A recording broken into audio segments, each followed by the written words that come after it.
here you go. This is Emily C., my new bestie. I hate the idea that someone out there hates me.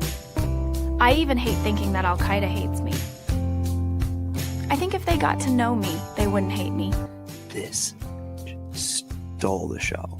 Emily C. was phenomenal. There's something you need to know. What? You're doing great. Look at my baby. Here she is. Emily. 10 out of 10. Huge fan. I see Emily C says 123. I trust her.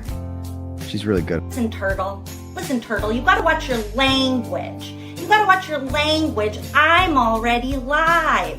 So you need to follow the FCC guidelines. She destroyed, left nothing in her path. It was so good.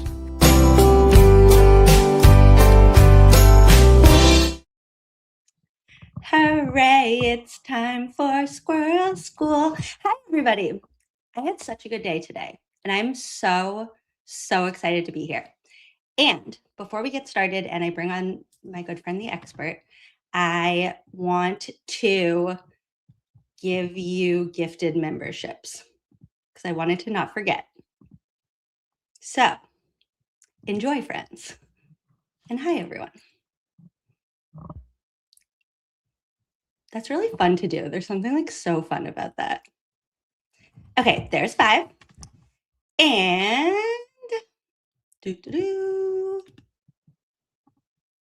there's 5 more. Congratulations to my new best friends. Okay, I had such a good day today and I can't wait to tell you guys about it. So please join me in welcoming the expert. Now it goes downhill. No, just getting started. When I said I like to go in hot, like I wasn't talking about coming on separately like that. I was like, yeah, it was cool last time. We went into it. We're ready. Oh, I thought you wanted to like make an entrance. I asked the expert if he wanted to. No. I'm not an entrance person. You said you wanted to come in hot. Well, yeah, like I just figured, we just go in. Let's do it. All right, come on, That's not what I thought you meant. Okay, can I tell you about my day? Tell us all about it. Okay, first of all, I'm going to save the really exciting part for after I say this part. But do you know the country song that's like, I think it's by George Strait, that's like how you don't get to all the things on your list of things to do, but like you do the important things. It's like, go for a walk, say a little prayer, take a deep breath of mountain air. You know that song? I know all my exes live in Texas. It's time, and I'll make time for that. We're sure past the line. Look up an old lost friend of mine. I know that's why you guys are all here to hear this. Wait. Give my girl a kiss. Start living. That's the next thing on my list. Do you know that song? I think that was Toby Keith. Okay, that's probably right. Anyways, I felt like I had one of those days where it was like I had a to-do list of things I actually wanted to do today, and I didn't do any of them. And it was pouring down rain outside, and me and Carter were just hanging out inside, and we had like the best day. We were just like awesome. Vibing, and like he was like so happy all day, and we were just like playing and like doing silly things, and it just felt like I literally didn't do 100% of the things I wanted to do, but I did like the important things, and it was just a happy day. That being said, it sounds like you did really 100% of everything you wanted to do. That's what I mean. And the really exciting part of my day, you guys, are you ready? I started my day this morning on a Zoom call with Adam Deitch. I didn't know he was going to be there. I had a Zoom call scheduled with his like media team to like finalize a date for our interview. And I was just expecting the two of them that I had been emailing back and forth with. And then when we first got on, they were like, Adam's going to join us. And I was like, oh, okay. And then he popped on and I was like, oh, hello, Adam Deitch. Like, nice to meet you. Your lawn sign is on my lawn now. He was exactly like who I expected him to be from watching interviews and stuff. He was just like very smart. You can just like tell he's just like he really cares about this. He hopped on the call and he immediately was like talking about, like what how he's like excited to come on this show, which like crazy. And how he like the changes that he wants to make, and like you can just tell that this is something that he really cares about. And then meanwhile, like he's talking and then he was like, sorry, I'm like going on. And I was like, I think about this 24/7. I'm like so happy to hear you talk about this. And so it was just a very cool way to start the day. And pencil this into your calendars, because on June 2nd at 10 o'clock a.m., I will be interviewing Adam Deitch on here. And Awesome. I'm excited about it. So, breaking news. And It's a Tuesday. At what time? 10 a.m.? 10 a.m. on a Tuesday. Yeah, he like knew everything that was going on online. He asked about if there were any other content creators that I would recommend to his team that were, I think their exact words were something along the lines of like focused on this stuff and like no drama. And I was like, oh, drama free is the life for Adam Deitch too. So I recommended a few other people that they're planning to reach out to. So it was all just really exciting, and it felt like he's like the real deal. Like he's none of what I've seen of him on like other interviews or on his like public appearances. Like nothing felt fake. In fact, it almost felt like he almost, I got the vibe, and I might just be like reading into it, but almost that like he had a little bit of not imposter syndrome, but a little bit like I wasn't meant to be a politician. I'm not into like the politics of it all. I just know that I would be really good for this job. So I have to like do the political thing to like be able to do the job that I know that I'm supposed to do. And I appreciated that about him. It was like very different than like talking to a politician where it's like, we're targeting the subset of voters that like he's like, I don't understand any of that. So I really enjoyed meeting him. He's humble instead of braggart type. Exactly. And just like also like humble and in a way where it's just kind of like I was meant to do this, so now we have to like do the things so that I can go do the job that I know I'm meant to do. I also just I like people who are like, I don't know how to just like kind of soft-spoken and confident in the same breath, which I feel like is a hard thing to pull off. She hates me. Yeah, this is what I mean. It's like he just felt like a very normal person that is very smart, very capable, very experienced, very competent without the ego of like a typical politician. And I like that about him. So I'm really excited. He had a cute little like flannel shirt on. Maybe I am crushing a little, but like not in that kind of way, in like a I want you to be my district attorney kind of way. And his team. So there was 2 other people on the call, and it just seemed like the right people in the right positions to like make everything kind of like happen for him. So also, awesome. That being said,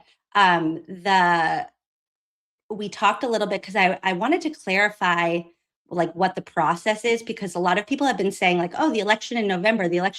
I'm like, the election in November doesn't matter if you don't win the primary. So for those of you in the chat, if you are or know any Norfolk County voters, this is what you need to know. The Democratic primary is September 1st. That is the... Shut up, Zach. 100%, man. 100%. Thanks. Zach, a lot of people don't realize you really do have my back. If you are or know any Norfolk County voters. What was the date? What's the date on the because we got September distracted 1st. there. Okay, And September what's 1st really is your big important to day. know, When's the last day to register to vote? this is what I'm about to say.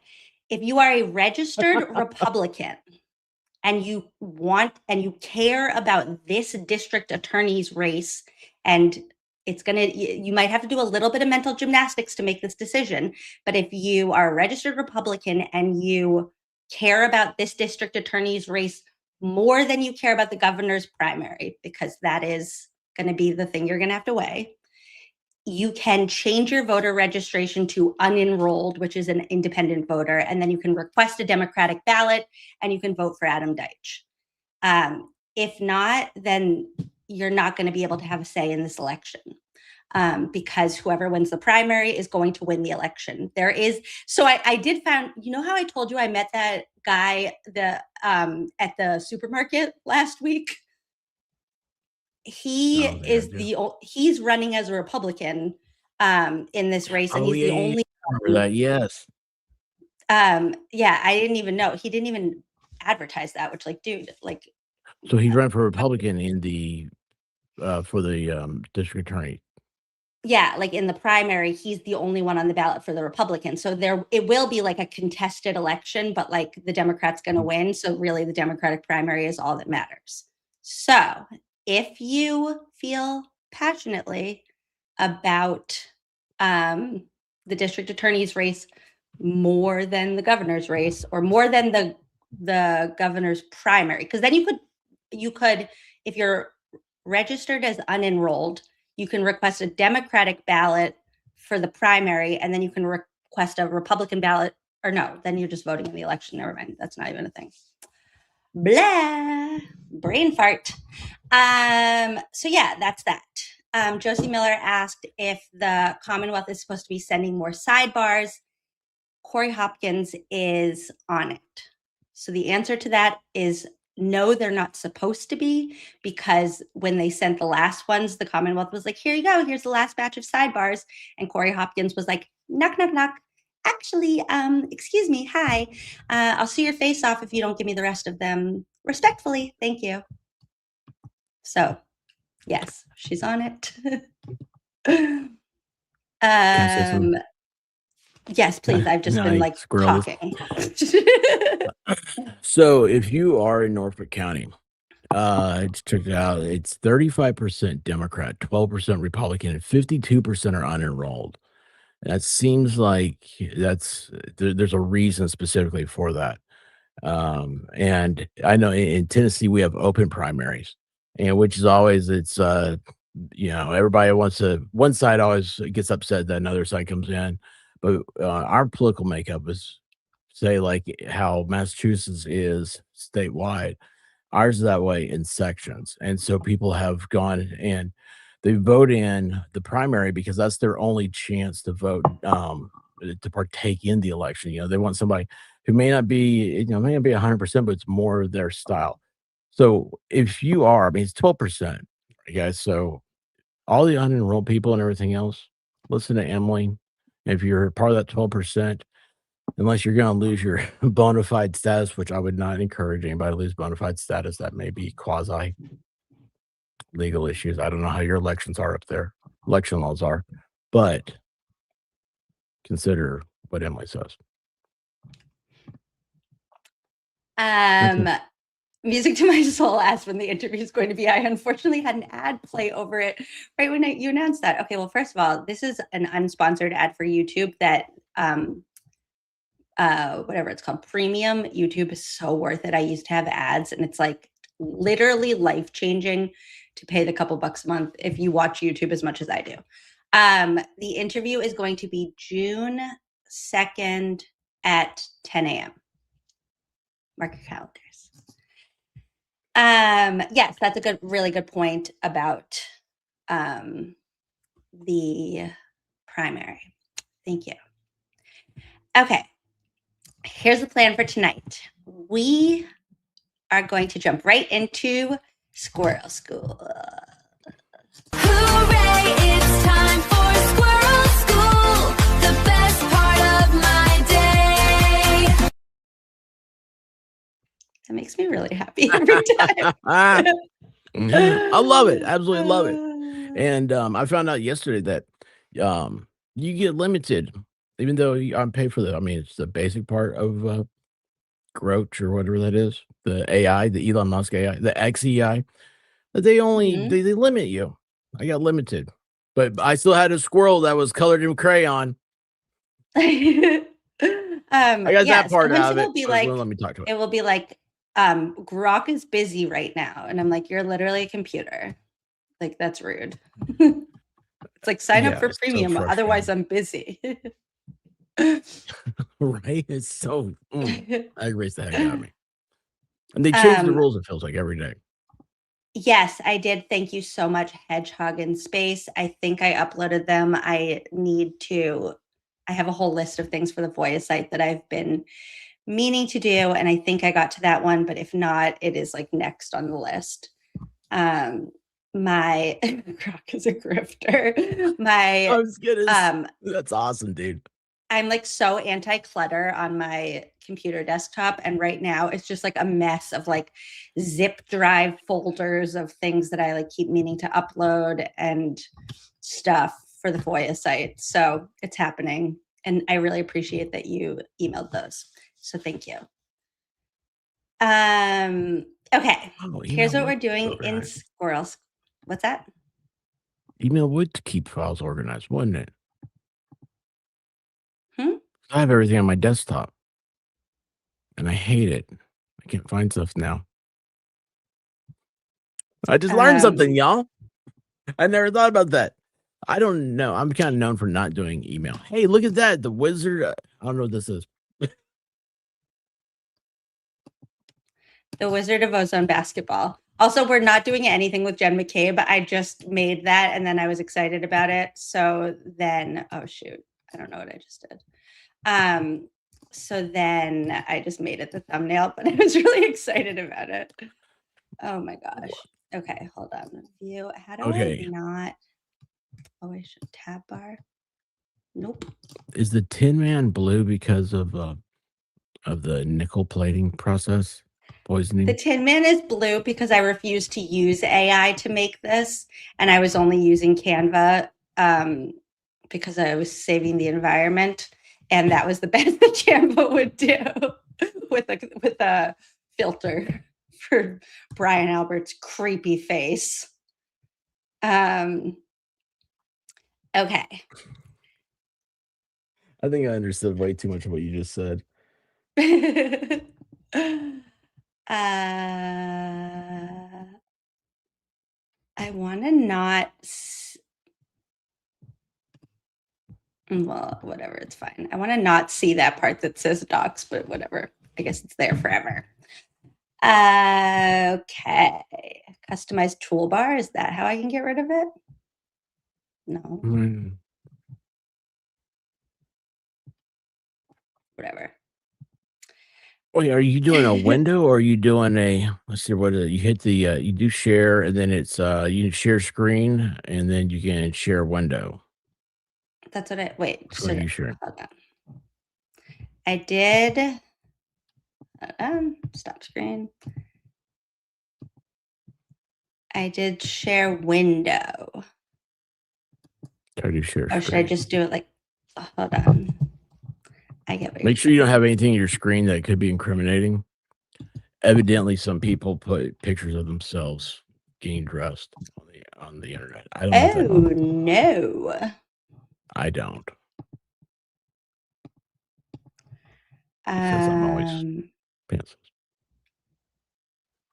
Yeah, Alan. Okay. If this doesn't work, then we're just going to do. Oh, you're so smart. So do it like as a tab. Mhm. Chrome would like to record this? Why? Wait, what is happening? It just said Chrome wants to record this. Why Yeah, is there's Chrome something recording I me? don't use Chrome, but I kind of vaguely know what you're talking about. It's like it wants to use your, um, extra memory that's a resource But it for it. There worked. you That go. was so smart. Welcome to the internet. Wow. That was so smart. Um, Yeah. Karen Reed's Lexus was auctioned off today, and the auction was canceled. Because Nobody somebody bought it privately or something for like under asking price. I don't know. It was not very well advertised, and I feel like they didn't like capitalize on like when people were really wanting it. I don't know. That's It went for weird like though, right? $17,000 or something in a private sale. Okay, here we go. Seems low. Tonight we are going to answer the question: It's when fine. did Colin leave the house? Oh, where's my notes? Where's my notes? I'm still here. I just, dumb. Um, Hang on a second. Oh, there we go. Oh, Jesus is on him.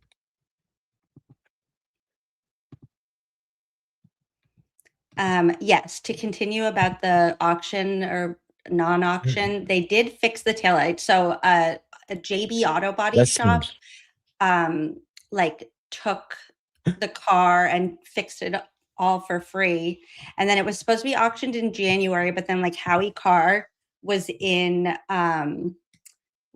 Florida. So then they had to wait until now. I don't know. Didn't it seem like you'd made more money if you had fixed the tail light? Well, they did. Probably Well, legally, you if they can't sell hadn't. a car without a tail light, I bet. Oh, interesting. Yeah, I'm thinking that they probably would have made more. Like, I mean, they didn't fix the bullet holes in Bonnie and Clyde's car. Yeah. Jesus was taking care of my notes. Yeah, it would be weird if somebody just bought it and was just like driving around in it like it was like, oh, I just bought like a normal. It's new the car. soccer mom car. Yeah. Oh my gosh, Okay. Jen bought it. Football storm. Wait, that would be really funny. She's gonna. Oh. He's gonna. Oh man. Oh, there's so many people that could have bought that thing and like really. Hedgehog in space, you are my people. If you understand this comment, then you are also my people. I cannot even explain to you how happy this comment makes me. Hedgehog in Space said he left the house during the dot over the Jeremy Bearimy. And if you don't know what that means, I'm not explaining it. And if you do know what that means, you're my people. I love that so much because that is so true. And then, when Michael goes, and that's my birthday. Okay. This is the question for the night. Hold on. Common Sense Investigator is just the like most wholesome, cutest little sweetie pie. Like, are you kidding me that I just spent an hour just watching her show us her shell collection like a little kid at a play date, being like, What? and this shell is my favorite. It was my favorite thing. It was so relaxing. And then suddenly I'm sitting there watching and I was like, oh my God, I need to get ready for this. I loved every second of that. Thank you. I heard her talking about sand dollars the other day, but like I didn't know anything Yeah, about she's the cutest person on collection. earth. Oh my gosh, it was like just such a happiness. Yeah, she rocks. Okay. Here's the plan. We're going to answer the question, when did Colin leave the house? And we're going to try to answer it by putting together everybody's testimony. Don't ask Stephen, it's very sad. Well, it's not like sad, like bad sad, but it's happy sad. But how the kids? How Okay. come I don't know any of this stuff? I don't know anything. I you was off weren't the a internet for 2 days. Why? What? No, you weren't. I was at your house last night. Like this house. 2 days before then. Oh, but this was like an Where hour was I? ago. The kittens? Lauren had 2 kittens and she found a nice home for one of them. So this is why it's happy sad. But then the mom cat was crying all day. I can't. Is this one of those skinless cats she has? Hairless Listen, cat, maybe. don't make me expose myself as not a cat lover because There's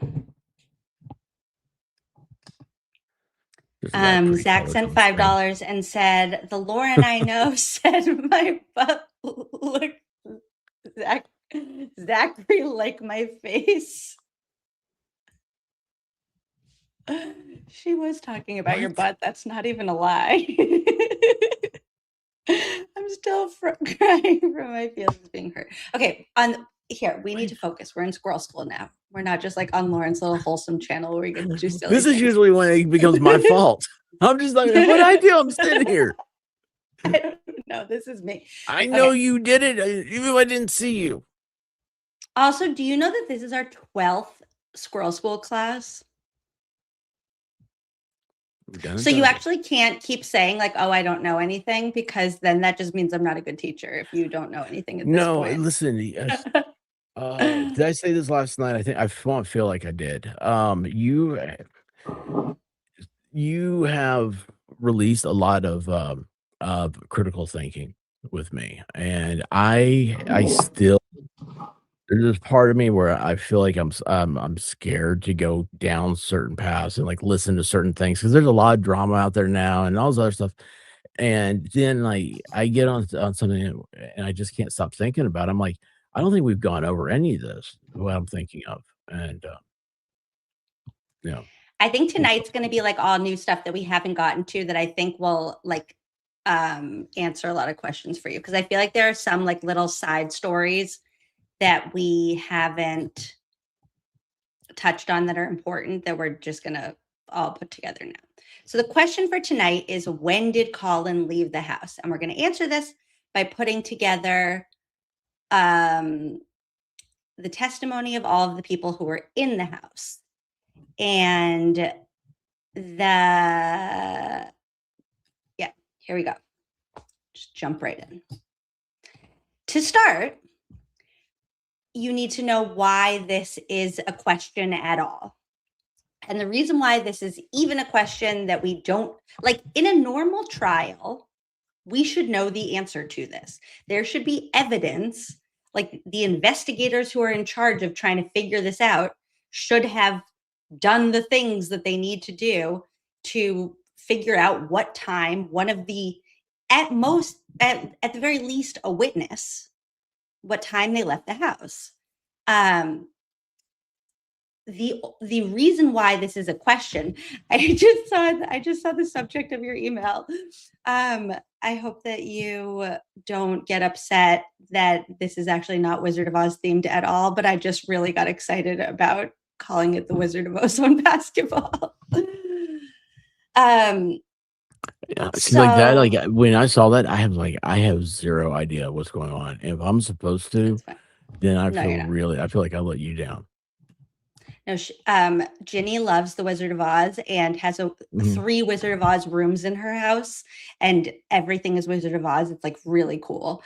And she got excited because the thumbnail was Wizard of Oz. And I hope that I don't disappoint her now that nothing is actually Wizard of Oz themed. Okay, so here is why this is even a question, even though it shouldn't be at all whatsoever. And it's because Colin said, oh, I left the house at 34 Fairview at 12:10. You can know because I have a screenshot of this conversation with Allie McCabe that proves that I left the house at 12:10. And so this is the conversation that we're looking at. Whoopsies. Nope. So Colin is on this side. it says, "You can get me now at 11:54, if easier." Oh, and then Allie at 11:55 says, "Okay, I am driving people home now." And then Colin. She had that dog. Yeah, she did rescue a random stray dog, which actually is true. Then at 11:55, Colin said, "Word, get me after." Then Allie said, "KK" at 11:55, and then "here" at 12:10.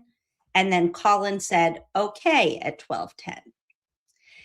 Now, here are the reasons why we can't just count on this screenshot. There are about 100. Let me list the ways. Number one, there was no metadata that came with this. Number two, Colin responded at 12:10, okay, which is not the same thing as leaving at 12:10, even if we are to assume that that is where he is. However, there is nothing in this screenshot at all whatsoever that even tells us that Colin is at 34 Fairview from that text message, meaning this could have happened about anybody's house at any time for any reason, anywhere. Also, everything about the screenshot was odd because if you look back at this teeny tiny little part over here, Allie and Colin are like as close as can be. They're like family and friends. They're in the same class. They're from kindergarten. They are in the same friend group. They are as close can be. And this text message happened on January 28th, 2022. And then this next one didn't happen until February 20th. And that was weird to people. They said that they then communicated on Snapchat, which if we are to believe that, then it's weird that they didn't communicate on Snapchat that night about getting picked up. Okay. We're going to get to this, Jenny. Great point. Okay. Are you ready? Buckle up your Lexus seatbelt. Here we go. So we're going to start with Allie McCabe since she is the genesis of this text message.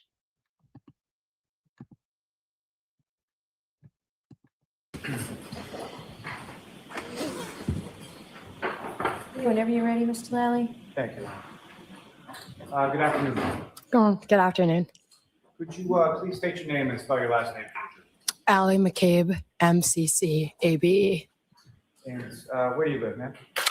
Canton. And how long have you lived in Canton? Basically my whole life except first few months I lived in Stoughton. And do you work? Do you go to school? I'm a student. In college, is that correct? Yes. And what year are you in college? I just finished my sophomore year. And when living in Canton, who, if anyone, do you live in Canton? My two parents and my three sisters. So you're one of four girls, is that correct? Correct. And are you the oldest? Yes. And your parents, what are their names? Matt and Jen. If I could turn your attention to January 28th into January 29th, 2022. Do you recall those days? Yes. And do you recall what days of the week those were? Friday and Saturday, I believe. Hold for 1 second. I thought I had all the timestamps pulled up, and that one doesn't seem to have. I want to make sure that I meant to do that. Talk amongst yourselves for a second.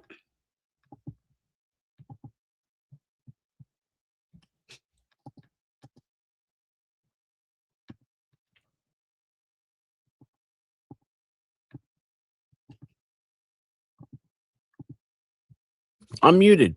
Ballstorm went and test drove with Lexus. I was wondering why you weren't talking. Yeah, well, can't have my tongue. But he tried to recreate the backing up, and that did not. He's like, man, I hit my kid like 5 or 6 times. And then I realized it wasn't my kid. It's like, you never could get it up to speed. And I was like, that's cool, man.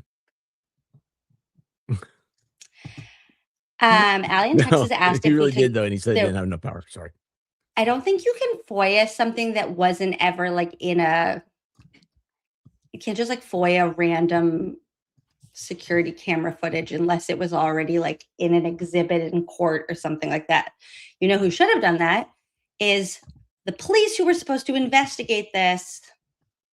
Ask if they did. They did not. Okay. I'm glad I stopped that because that was incorrect. Why does that look so weird now? I'm going to get this eventually. Don't you worry. You know, it's supposed to be Okay, Crocs here we that's go. supposed to be doing all that. I didn't realize. It's starting to make sense up here. That's weird. Thank you. Good afternoon. Good Nope. afternoon. Could you Oh my God. You know, it'd be cool if like someone got like an AI to like overdub her voice. It's like I don't know what she'd be saying, but it'd be something funny, I'm sure. Are you going to do it? Okay, here we go. No, I'm Third not very time's creative. the charm. Basically, you're a Canton girl. right? Yes. And can you tell the jury the route that you took home DUI from guy. 34 Fairview? Or actually, strike that. The route that you took to Colin Albert's house when you left 34 Fairview on January 29th. I don't remember specifically, but I would believe I drove up Fairview. Then, sorry, I don't know the streets. If I suggested to you that the street closest to 34 Fairview was Cedar Crest and the one on the other side is Chapman, does that refresh your memory? Yeah, so Chapman. Okay, so I you would have believe. gone up and gone to Chapman and taken a right or a left? Really bad with directions. When I got there, I went to the center of town, his house. I don't know specifically which way. I'm trying to think of it. I can't picture it. Yes. Are you familiar with Washington Street in Canton? Yes. Would you have wound up on Washington Street? Yes. All right. And you're aware that the Canton Library is on the corner of Washington and Sherman Street? Does that make sense? Yes. So you would have passed by the library? Yes. Now, with regard to whether you went straight home, did you, by the way, when you went home, did you stay there Yes, I believe so. for in the rest of the night? Yes. Okay, and what time do you say that you arrived at home? I'm not sure. Before around 12:30ish. Okay.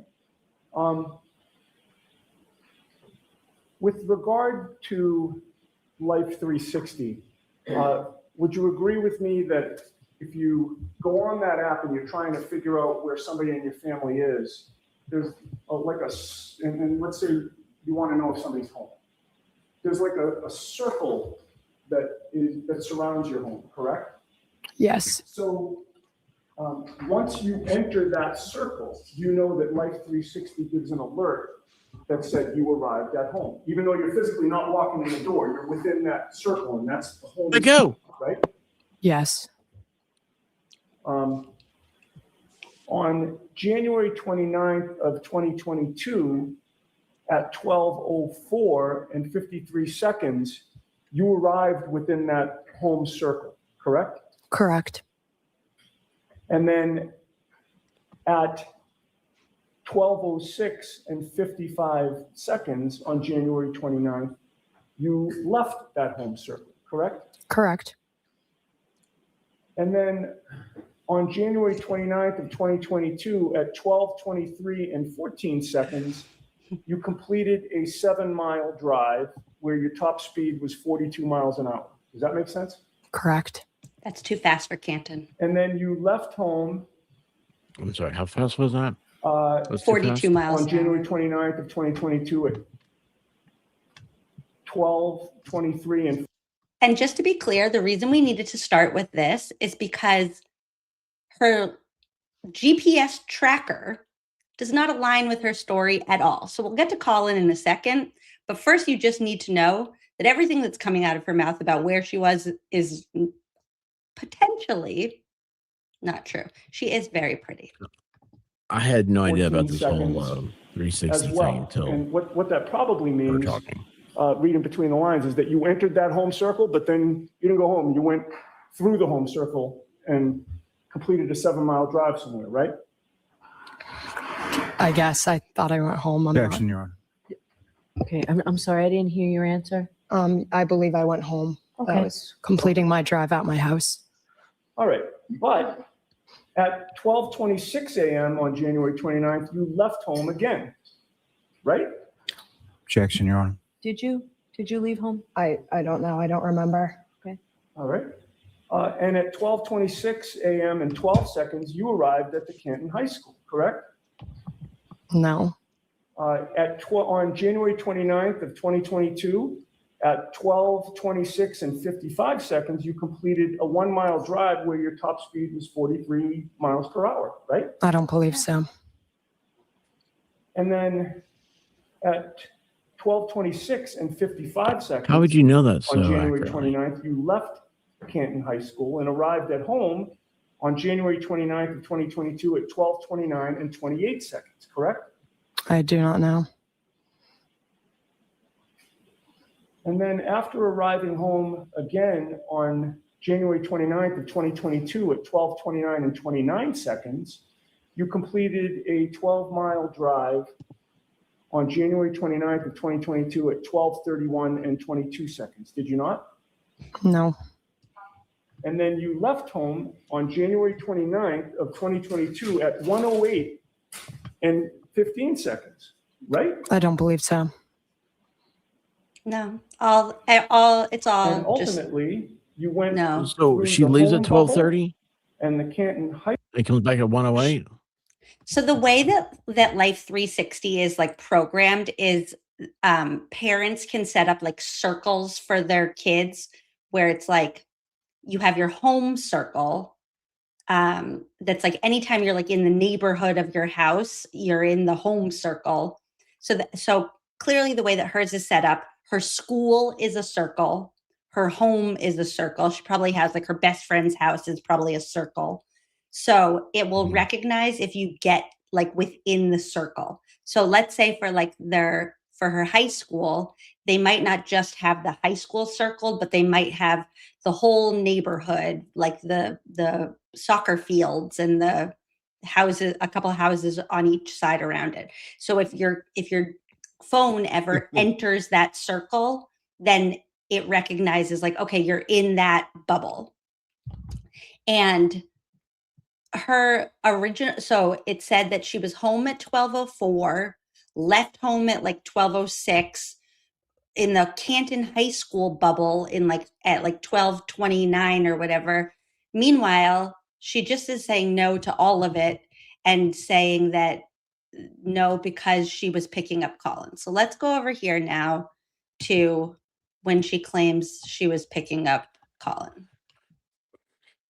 We're going back to the beginning now, and I'm apologizing ahead of time because it's loud. The police station, the dog stayed in the car with one of my friends, and she rescued a dog. As I was walking in and telling the officer that I found a dog, he got a call from the owner, and she asked if she was like, "Oh, can you return my dog, please?" And so Also, something that's really funny about this to me is my next door neighbor has 3 Yorkies that just kind of like roam. And there have been multiple times that people will like pick up the Yorkies and like, I have to be like, oh, no. Like those are just like the Yorkies. They're fine. Neighborhood Yorkies. They belong there. Yeah. So basically she saw a dog that like wasn't lost. And then she like picked it up. And then the lady was like, can you bring my dog back now? So she brought the dog back. Y'all don't have coyotes to Yes. take it. We do have coyotes. I'm not sure. Now, you mentioned that. Wait, also we have Fisher cats, and I saw a baby Fisher cat across the street from my house today, and it was really cool. What the heck's a Fisher Now cat? Is that the one that rides on the back of the broom? No, it looks like an otter mixed with a squirrel. I actually am sure that this happened because I trust everything that comes out of Olivia Niles' mouth, and she said that it did. They verified it with animal control or something. So this story is true. That you had picked up a person by the name of Colin Albert, is that right? Correct. And who was Colin? What? First, she picked up a dog. Then she picked up another dog, a little dog, and Colin Albert. Colin Albert, just real quick, can you describe to the jury sort of your relationship with Colin? I've known Colin since I've been born. Our families are very close. We went to high school together growing up, in the same friend group. So yeah, we're very close. So he was in the same grade as you, is that right? Correct. He was a senior at this time as well? Yes. And you have friends, mutual friends together? Yes. Now, the two of you are not actually sort of blood related, is that correct? Correct. But you have sort of relatives in common, is that correct? Yes. And to that point, as far as when... So this part is important. So Colin and Allie are like cousins on the opposite sides of a family. So you know how like your cousins have other cousins that like you don't know? So they have the same aunt and uncle, but not because they're blood related, but because their family is so close, they like know each other. Like I don't know my cousins on like the other side that I'm not related to in my family. Does that make sense? They're not your cousins, and you're not related to them. But they're not even second cousins because it's like they You're a third share an cousin. aunt and it's because second cousin is like your, is that right? I thought that's like your cousins. They're not, okay, so Allie's mom, Jen, is sisters with Nicole. And Colin's dad, Chris, is brothers with Brian, and Nicole and Brian are married.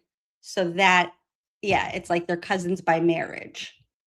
Cousins-in-law, Okay, so like like- let's call it that. That Yeah, it is. It's and- cousin-in-law. and it's like a relationship that I don't know that I could even piece together in my own family, but because they're all so close, they like understand that. The important thing to know here is they are at their shared aunt and uncle's house if she is picking him up. Therefore, their shared aunt and uncle would know Allie very well because that is their niece. So if she is in their driveway, their niece is in their driveway. That is important to keep in mind. He reached out to I think you. I got Let lost me in the ask whole you, share how is cousins. it that you came I have a hard enough to time with double come by first and cousin. sort of pick him up on that evening? Just know that Colin is at his aunt and uncle's house, and Allie would also be going to her aunt and uncle's house. They're just not cousins, but they are, let's just pretend, cousins-in-law. They're cousins on like the opposite side of the family tree. See, this is why I never did like the whole like family trees and all that stuff, because like, what if you happen like you find out that like you're related? Well, I think that then Weird. yeah. He Hey, listen, I'm texted from the me South, man. and was asking for a ride, and then I responded, drove, and got him. Texted him when I arrived. This is important. Now, as far as that sort of, I don't know what exactly to call it, but as far as you picking him up at certain places, like on weekend nights, was that out of the realm of normalcy, or was that something that happened on occasion? No, that's common. He knew I was driving that night, so it's pretty common. Our friends, we always just drive each other around and stuff. And without getting too much into it, as far as high school is concerned, particularly when someone was drinking, would they call and ask for a ride? Correct, yes. Rather than driving their own car? Yes. And as far as you knew, was Colin drinking at least at some point during that evening? Yes. Is that why he needed to ride? Yes. And with respect to your parents, did you, around this time that you're driving around and you're going to pick up Colin, did you have any idea where your parents were or what they were doing? I knew they were going out after the basketball game, but no, I didn't know. I have their Life 360. They have mine, so I wasn't sure though. And as far as the Life 360 goes, is that something that that you sort of keep? I made you a diagram. Hold on. This is awesome. Thank you. Okay. Oh my gosh, that Uncle feels better in Brian. my brain. Yeah. How do I make this not mirrored? Hold on. No, I see it perfect over here. Oh, is it back? Is it? It It's not does- backwards. it's not for you though. No, Oh, it's well then fine that's over fine. here. That's better. It's just mirrored Okay. for you. Perfect. Uncle Brian and Aunt Yeah. Nicole are married. Nicole's Okay. sister Jen has Allie. Brian's brother Chris has Colin. So for Colin and Allie, they both have Uncle Brian and they both have Aunt Nicole, but they're just not blood related. This is how we got Alabama.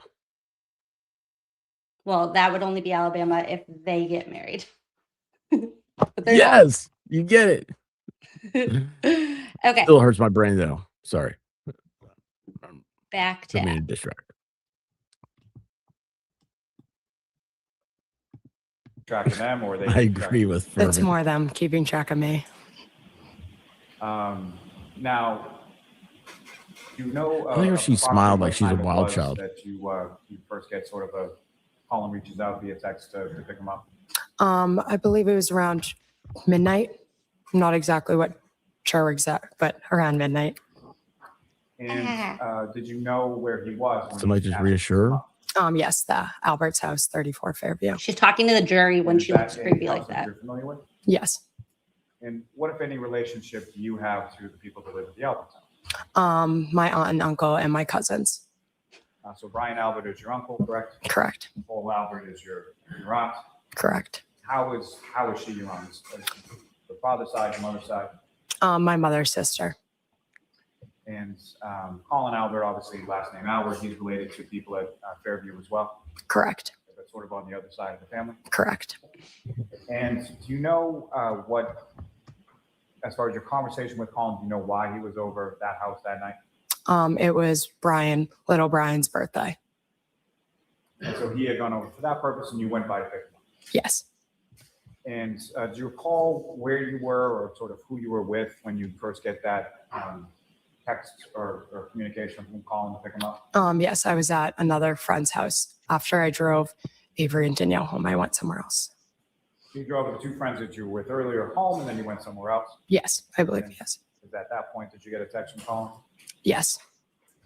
Now, do you recall whether or not the information that you had as to where Colin was that night, is that something that came via text as well, or was that a phone call or some other type of communication?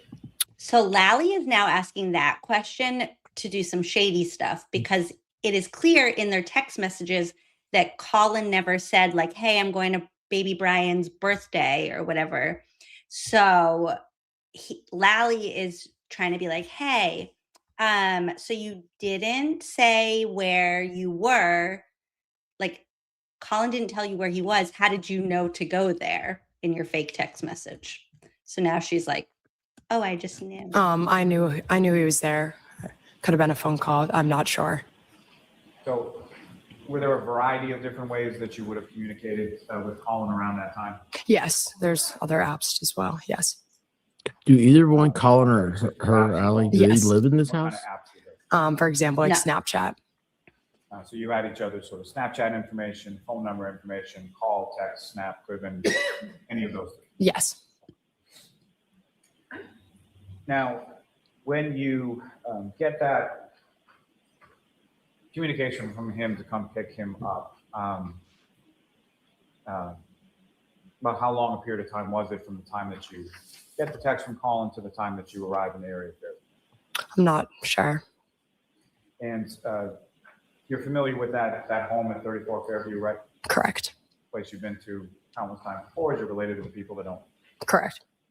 And do you recall from where you were coming from, as far as how did you come to Fairview? Would that have been on the Chapman side or the Cedar Crest side, or how did you come? I don't remember. And when you get to the home, you obviously park at some point, correct? Correct. And where in relation to the house did you park? I believe in the driveway on the left side. Not entirely sure. I just believe that. And when you arrive, what, if any, communication did you send to Colin? I texted him saying here. And after you texted that to Colin, he comes out of the house. Is that correct? Correct. And when he comes out of the house, about how long a period of time was it from the time that you texted him here to the time that he comes out to the car? I'm not sure. A few minutes. And in the area around the time that you arrived on Fairview Road, what, if anything, do you recall in regard to weather, or what was it doing at that? I believe it was starting to snow. Nothing crazy. As far as accumulation, what, if anything, did you observe at that time? Lights on in the house. That's it. As far as the snow was concerned, was it starting to sort of stick to the ground? I don't remember. So you text Colin shortly thereafter he comes out, is that right? Correct. You recall, you're familiar, obviously, as I've asked you a couple times now with the house. There were 2 doors in the front of the house, is that right? Yes. And do you know which of the 2 doors Colin came out of? No, I'm not sure. And when he came down, he came over to the car, correct? Yes. And you're in the driveway? Yes. He gets into what part of the car? Front passenger seat? Yes, I believe.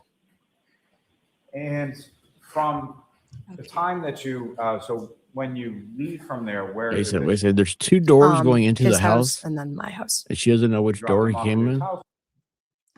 No, she doesn't know which There's a front where door he and a got back into door. the car. No, there's 2 front. So there's like a front. There's like a front main, like a. If you're looking at the house, there's like the main front door, and then there's like they call it the breezeway door next to the garage, that's like closer to the driveway. Is it a Sally Port door? Yeah, let's call it that. Would that be on like the left side of the house to be on the port? Or is Yeah. it the stern? There's gonna be the Sally Stern. Okay, so Allie arrives. To sum it up, we're gonna take notes on all of this. Allie Oh my arrives at Oh, 34 awesome. Fairview at 12:10.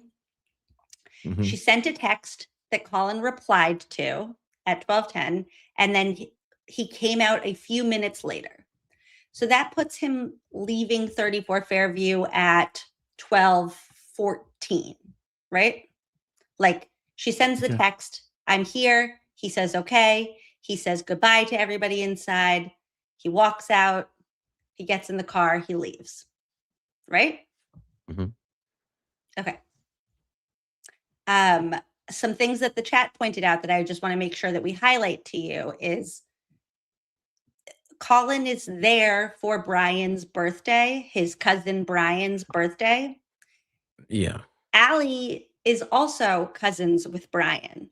So the fact that she would even pull up into the driveway of her cousin's birthday party and not go inside and say happy birthday to her cousin is at a minimum weird, at a maximum rude. Well, they had a bad breakup.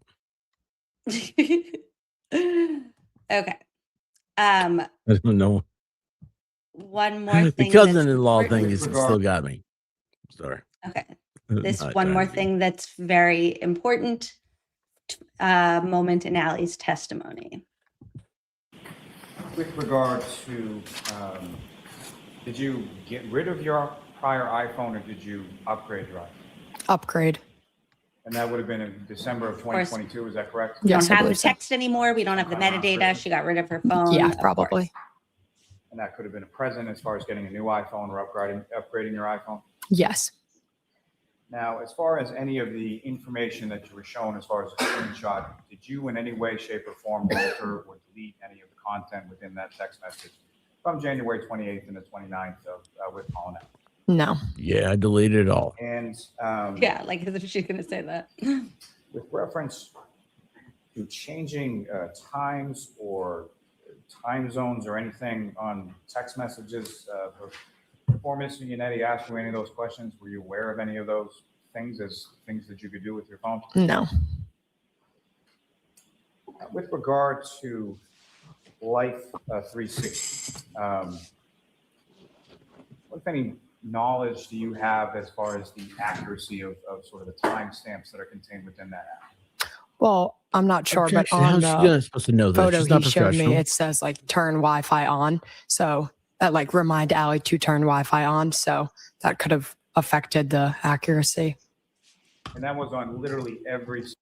Just to be clear, She thinks because she doesn't have her Wi-Fi on that her GPS is not going to work on an app that is meant to track your location when you are outside of your house. I know because she's a ditz. Because that's what it always says. Whenever you turn something off, you turn Wi-Fi off. It says, "Oh, if you want more accuracy thing, turn on Wi-Fi." But in reality, that's because of the triangulation with the towers and all that other stuff. And it's Yeah, very so complicated. she's saying that her phone said she was everywhere else except 34 Fairview that night and everywhere else except driving Colin home because she didn't have her Wi-Fi on. When she was out of the house, not connected to Wi-Fi. Single one of the alerts that was on that page that you showed you. Every single one. Now, Canton High School, do you know what street that's on? Washington Street, I believe. And Yeah. about how far I a ride believe. is it from Canton High School to your house? 7-8 minutes, 10. I'm not sure. You were in the bubble, Canton High School at 1:28 in the morning. Could you have possibly been in the bubble of your home at 1:30 in the morning? No. And unless you were going 90 miles an hour in a snowstorm? No. Wasn't a snowstorm. Now, you were asked some questions about that time frame of August of 2023 when you were asked and you turned over sort of screenshots to troopers from the state police, correct? Correct. You were asked about previous times indicating that you weren't asked and it wasn't relevant, correct? Correct. Now, you know why you were asked in August of 2023 versus any prior time period? Because Colin Albert wasn't in the house, and then it was brought up here that he was. And brought up where? By the defense. And around that time of August. I've learned knowledge since last I believe time. so. Yes. And with reference to relevancy, is that what you were talking about? Correct. And what, if anything else, are you're Wait. close friends with Colin Albert, is that correct? Correct. What, if anything else, has either your family or Colin Albert and his family undergone over the course of pendency of this case? Objection. No, the door's been opened. I'm allowing it. The door's been open because Lally just opened it. Basically harassment. Harassment by who? Bloggers, people online. And what, if anything, in relation to Colin Albert being in the house has occurred as far as the harassment that you're talking Can you rephrase? about? With reference to what you were talking about as far as the relevancy of Colin Albert being in the house. What does it have at to do with the that night time, in question? Wait. What, if any, harassment was there in relation to that and in relation to Colin? Well, Objection. No, go ahead. She can answer. Colin wasn't at the house, so he's being harassed he was not at the house when John was there, so I drove him home. So people are harassing him saying he was at the house when it's not true. When you speak about harassment, what specifically? 3 times. type of harassment are we Phone call, constant phone calls, emails, awful messages. Objection. I'll allow it. Focus on this witness, not Colin Albert at this point. As far as you and your family, what, if any, type of harassment have you received? People showing up at our house, people emailing my school. I like Just clicks saying a on lot it. Okay. I click. Here's the important part. Colin wasn't at the house when John was there. She says it 3 times. Colin wasn't at the house when John was there. And then she also keeps saying like Colin wasn't at the house. And it's like, aren't you telling us you picked him up at the house? Like before she said the when John was there part, she says, like people focus a lot on the like Colin wasn't at the house when John was there. But even her continuing to say Colin wasn't at the house, your whole story that you just told us for the last 2 hours was that you picked Colin up at the house. So what do you mean Colin wasn't at the house? Like you picked him up at the house. That's your whole thing. I asked this last time. What is the relevancy now of? I mean, I know the idea of what happened with Colin, but what's the relevancy of her saying he wasn't there? Because she's supposed to be his alibi that she picked him up. And if she didn't pick him up, then your whole alibi falls apart. Right. And That's what I thought. Okay. that was my knee on the desk.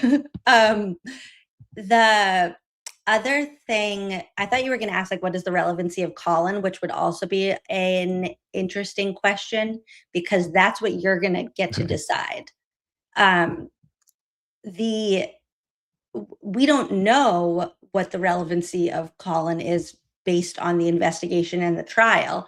However, it seems like if there's this many, what we're about to see, lies surrounding Colin, then maybe Colin had more to do with what happened to John than the House defendants want us to think. Okay. Now we're moving on to Brian Albert. So just a reminder, hold on. Allie arrived at 34 Fairview at 12:10. She sent a text that Colin replied to, and he came out a few minutes later. Let's say a few minutes is you tie your shoes, you say goodbye, you say happy birthday, you hop out the door. An imposter of Colin came out because he wasn't at the house. Exactly. 3 times. Okay. Very biblical. It's Steffi. Have gotten to the house. If you left Waterfall at 11:58, you have to get out to your car, get in your car, start it up, drive home, wait for Brian Higgins to move his Jeep.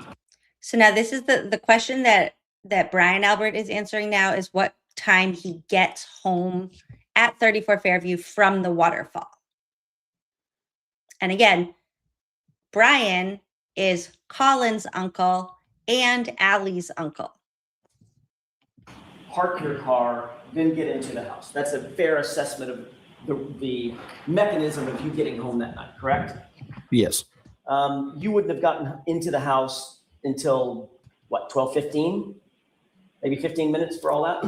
I would put it more, maybe 10 past 12. Okay. 12:10 or so? That would just be a guess. So it could have been 12:15. Yeah, and it could have been 12:07. Who was inside the house when you walked in? My nephew Colin, my son Brian, and then he had 2 friends, female friends. I believe it's Sarah and Julie. What were they doing inside the house? They were sitting at the kitchen table. And your nephew, Colin, how old? Okay. So it's 12:10 according to Brian Albert. 12:15 according to Alan Jackson. We'll go with 12:10. Sure. So it's 12:10 when Brian Albert gets home and he walks in and he sees Colin. Well, what else happened at 12:10?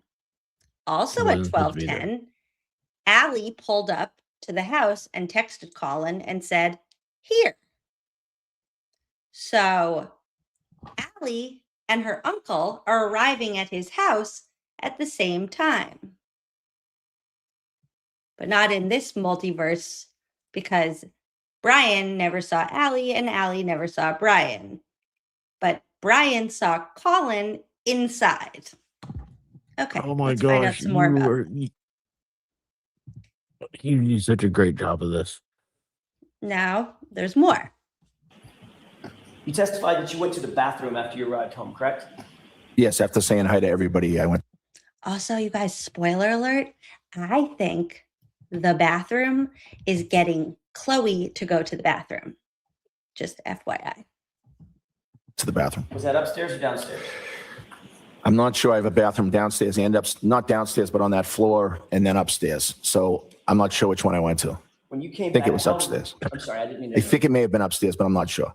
When you came back downstairs from the bathroom or came out of the bathroom, wherever it was, you no longer saw Colin. Yes, prior to going to the bathroom, Colin had said that he was getting picked up. But you never saw him leave. No, You didn't see him leave the house, and you didn't see him get picked up by anybody. I did not. You didn't see a car outside waiting for him, correct? I didn't, no. Okay, you didn't see He your comes in, uses niece's the bathroom, car. and Colin's like, "Hey, I'm getting picked up, yo-yo." Yep. He goes on upstairs. Brian Albert arrives at 34 Fairview between 12:07 and 12:15. He says 12:10, which is in his own story. He claims 12:10, which is also the exact same time that Allie pulls up and texts Colin and says, "Here." He sees Colin inside. Then after the bathroom, Colin was gone. Also, one more part of Brian's testimony that I think is very important to highlight, just in case anybody hasn't been following Smith Beningo. This is very important. You owned a dog at the time, correct? Yes. The German Shepherd named Chloe. Yes. Mix. Describe that dog as being not great with strangers. Isn't that true? I did describe it that way. Yes. You testified that, quote, it started barking because it realized that people were downstairs, end quote, right? Yes. Chloe had a penchant for barking when she heard people, correct? No, not necessarily. She did that night. Yeah, I think she wanted to use the bathroom.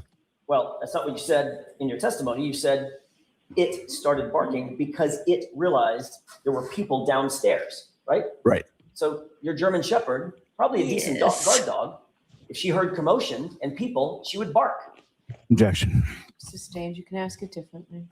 Obviously, Wait, if hold Chloe on. hears It's commotion and so people, she's where's the dog at this point? He comes in, Colin said, "Yo, I'm leaving," and he's going to the bathroom. Are we out of the bathroom now? I don't think we went to the bathroom, honestly. So Colin says, "Yo, I'm leaving." That's in one universe. So in that universe, Colin said, "I'm leaving," and I'm just gonna call Brian Albert it. He wants to call Chloe it. He can be it. It went to the bathroom. Okay, but in this now we're in a new multiverse, because in this version of the multiverse, Brian walks in, hears Chloe barking upstairs, like going nuts, and then Brian goes upstairs to bring Chloe downstairs to go let Chloe out to use the bathroom. Everybody has to go poop. Okay. apt to bark. That's the only. Oh, that's a book. No. So just that night, out of nowhere, first time ever, Chloe starts barking when people walk into the house. No, it's not the first time ever, but she didn't bark often. Okay, but she did bark that night, right? Yes. And the You don't reason bark that before you you gave bite. under oath for why she started barking was because there were people downstairs milling about, right? Yes. So in that instance, on January 29th, in the early morning hours, she was barking because she heard people. No, and wait, and listen, because we are about to qualm every theory about what everybody thinks about where Chloe was.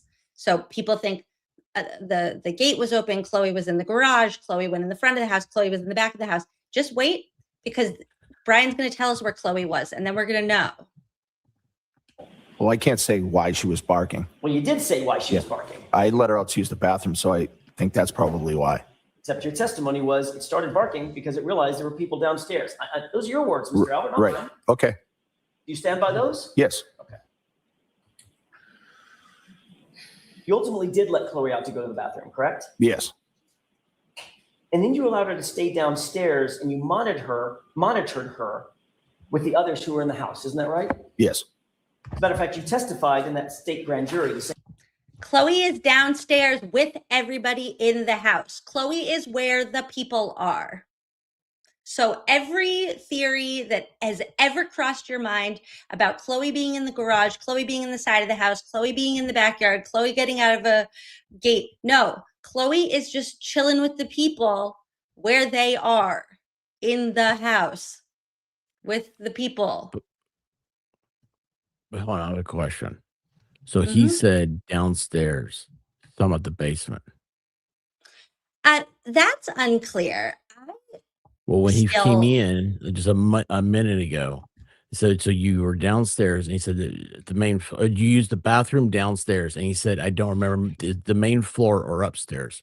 And But then he gets refers- so wait, and that moment he gets so weird about, but not downstairs, on the floor that we were on. So I still think that there's Yeah. something about the basement.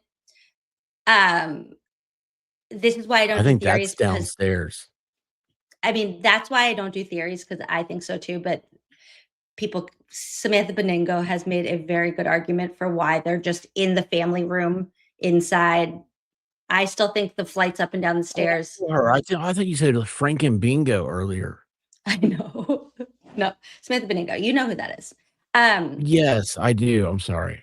The Samantha, Frank and Bingo. But either way, Chloe is wherever the people are. So if the people are in the basement, Chloe is there too. If the people are in the family room, Chloe is there too.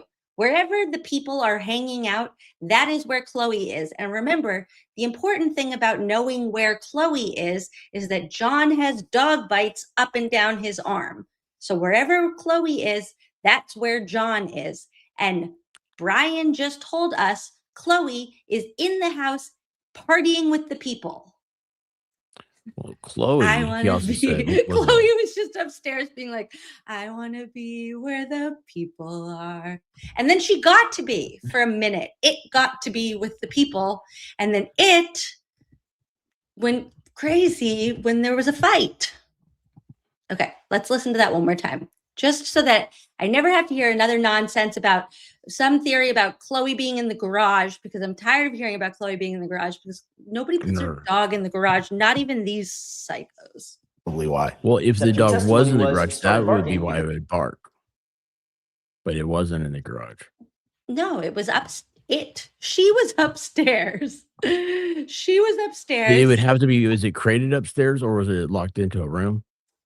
I think That's at why he one went point they upstairs to said the like bathroom. she goes in the closet. No, he went upstairs to let Chloe out to use the bathroom. Yeah. The reason why Brian doesn't initially say that in this testimony, my foot just fell asleep. Holy crap. The reason why Brian doesn't say that initially right now is because he doesn't know that Alan Jackson has this. He doesn't know that he's going to bring up this grand jury testimony where he does. They did have a crate in the master bedroom. It was like in the closet. Sometimes she slept there. This was not a very loved dog, clearly. But Shepherds are going to be where also, people are, by the way. we're not going to watch it right now, but anyone will remember in Brian Albert Jr.'s testimony, he gets to a point where he gets like very awkward about how like he was supposed to have let Chloe out and he like forgot to. So it was like Brian got home and was like, dude, you didn't let the dog out. And Brian was like, I'm sorry, Dad, like, don't hate me. And then Brian was like, I already do. None of that happened, but in my imagination it did. There's a junior it. Yeah, that's whose birthday it is. They really ruined his birthday forever. Oh.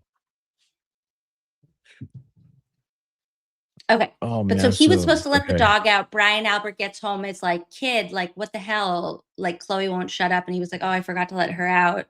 And then Brian did. And then Brian keeps Chloe downstairs where the people I didn't are. realize there were people downstairs. Those are your words, Mr. Albert, not Right. mine. Okay. Do you stand by those? Yes. Okay. You ultimately did let Chloe out to go to the bathroom, correct? Yes. And then you allowed her to stay downstairs and you monitored her with the others who were in the house. Isn't that right? Yes. As a matter of fact, you testified in that state grand jury, the same April grand jury, April of 2022. So I let it go out to the bathroom. I let it back in. I kind of monitored it a little because we usually don't have people over the house and the dog's not great with strangers, period. So I was just making sure that the dog was all right with the people that were over, end quote, correct? Yes.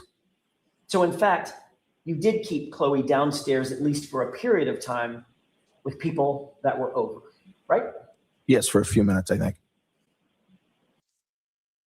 So Brian gets home at 12:10, he says, hey to Colin. He goes to the bathroom. He goes upstairs. He gets Chloe. He lets Chloe out in the back. She comes back inside. What time do you think that is now? How many minutes is that? 12? Oh, please, yeah. Oh, Like man, not yeah. not a long dogs don't time, but hurry. like right, but like it's not like hours later, but it's like 10, 15 minutes later, you did all those things. You went to the bathroom, you let the dog out. Now you're inside. Oh, guess who No, I mean, arrives at timing 34 myself and the dog. Fairview? Right. John gets to 34 Fairview at 12:21. Could that have been 11 minutes later that Chloe's coming inside the house where the people are, where John is walking into, who ends up with dog bites up and down his arm? Like, none of this is rocket science. It's all just like normal. Like, this is what happened. Like, this is this is How, like, Brian Jr., it was his birthday? Mhm. Was he just sitting at the house by himself?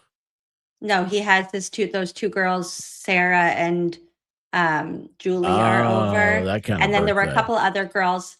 There were a couple other girls there earlier who apparently weren't there, even though like nobody's even ever proved that to me. One of them's name is Emily, one of them's last name is Duty. Yeah. There's a couple others. But Emily and Duty are the ones that stand out to me because duh.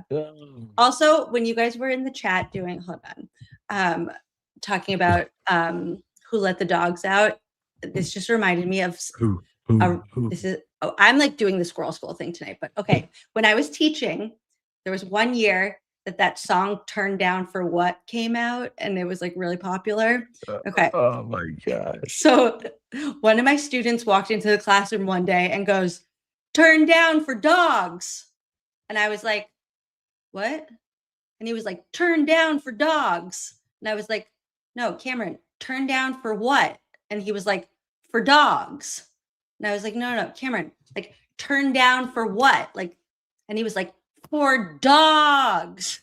And I was like, "No, for what?" I like And he this was like, kid. "For dogs." And I was like, "Okay, turn down for dogs." So now that's what I think of when I think of that song. Little John Reed, right? That's his name? Yeah. He did the song for the University of Tennessee. So on third down, it was third down and what? Oh, that's cute. Yeah, it was a very like who's on first moment. Turn down for dogs. For what? For dogs. Okay. Cats on in a second. We're gonna watch the rest of this, and then we probably need a fervent break for my brain. So like, Duder's got 4 chicks over on his birthday, and nobody's like. He doesn't like girls like that, I don't think. He seems like he's just with his girlfriends like that. Oh, they're having a makeup party. No. Put on makeup. He's one of the girls. Yeah, he's put on makeup with everybody. They're like, "Here, let's Oh, make you over." I thought you said a make out, and I was like, no, you're missing the No. point. But he's also not like that. No. No, he's a little light and a little over. He's like, but he's not, he wouldn't wear makeup. Well, Brian Albert would like take it off of him with the cheese grater. So who knows? My opinion, Brian apparently, Albert was like, allegedly, "Yeah." whatever. I'm not defaming him. Okay, so Allie arrives at 34 Fairview at 12:10. Sent a text You to can't Colin. defame That someone Colin that's not replied. wrong. Sorry. Yeah, but he probably doesn't take off Brian's makeup with a cheese grater, so that would be defamatory. But I was just making a joke. Perfect. Behave. Okay. Brian sees Colin inside. After the bathroom, Colin's gone. I didn't include the part about Chloe in here because we're focusing on Colin, but Chloe is with the people. Finley. Okay. Time for a fervent break. And then we're going to get to Brian Higgins plowing invisible snow. Because So many things I'll get in trouble for. Here. You know that I just learned that Higgy's a vibe in Denmark. What? Higgy is a vibe in Denmark. HYGGE. It's a whole thing on YouTube about it. I think the Mark's right. Stay focused. I'm being serious. Like, it really does mean, like, chilling out vibes. Like, it's all about like candles and fedoras, and yeah, that's how you do it. Hey, Darkness. And here in America, it means you're full of crap and you're plowing invisible snow and you're parking an invisible Jeep. And okay, two songs and we're back for the vibes. Listen to Adele while I threaten you. Hey, good time, a dog. Ain't a bigger banger than someone like you. Damn, fervor, you make me wanna pull up, bitch. Yeah, I run the streets, I mean run to the police. Don't believe me, why don't you come to D&E? Yeah, I'll bring you pizza just the way you lie. I want you though, I tend to slip on ice. If you got a problem, say it to my face. We could throw them up and yell bang bang. Ask me about my car, I don't recall. Ask me about my text, I don't recall. Ask me about Ali, I don't recall. But if you ask me when I left, I damn sure recall. Ask me about my car, I don't recall. Ask me about my text, I don't recall. Ask me about Ali, I don't recall. But if you ask me when I left, I damn sure recall. It was 12:10, yeah, I know that to the dot. Went up to my parents' room, told them I love them a lot. Name on no police reports, how will I get caught? Damn, Steven Scanlon blew up my spot. Never been in a fight, okay, that was a lie. I provided screenshots as my alibi. What is metadata? I don't know. Those screenshots are real, just trust me, bro. Ask me about my car, I don't recall. Ask me about my text, I don't recall. Ask me about Ali, I don't recall. But if you ask me when I left, I damn sure recall. Ask me about my car, I don't recall. Ask me about my text, I don't recall. Ask me about Ali, I don't recall. But if you ask me when I left, I damn sure recall.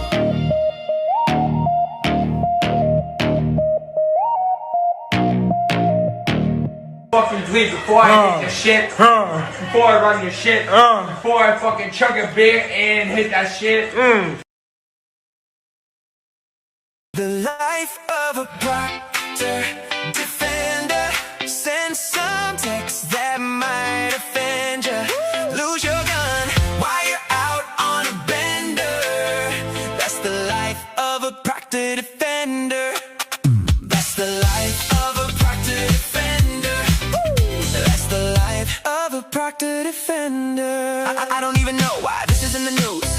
All of y'all are acting like prudes. Who doesn't like looking at nudes and sharing those nudes with the whole damn crew? Don't come at me with quid pro quo. I love that man, no homo. Not one text that he planted evidence. That means that it is so evident there's no corruption, so what's the relevance? The feds found nothing except for these messages. They say there was a conflict of interest, but really we all had a common interest. Frame Karen Reed and we're in the clear. Then work with Kev on a cold case of beer. The life of a proctor defender. Send some text that might offend you. Lose your gun while you're out on a bender. That's the life of a proctor defender. That's the life of a proctor defender. That's the life of a proctor defender. Please judge, don't let these texts out. He's been through enough and he's really stressed out. He's got Kerry Roberts backing him up, got Matt McKay backing him up, the district attorney backing him up, and Yuri, yeah, he gave a thumbs up. How about the Emmy? Not so much. How about the laws of physics? Not so much. How about Michael Easter? Not so much. How about common sense? Definitely not. The silent majority aren't on Twitter. For my man Chip, my hands on the trigger. Today in Canton, it's time to kill some. No, sorry, Proctor, I can't say that. The life of a proctor defender. Send some text that might offend you. Lose your gun while you're out on a bender. That's the life of a proctor defender. Here, Bear, take the mic. Tell him how you feel.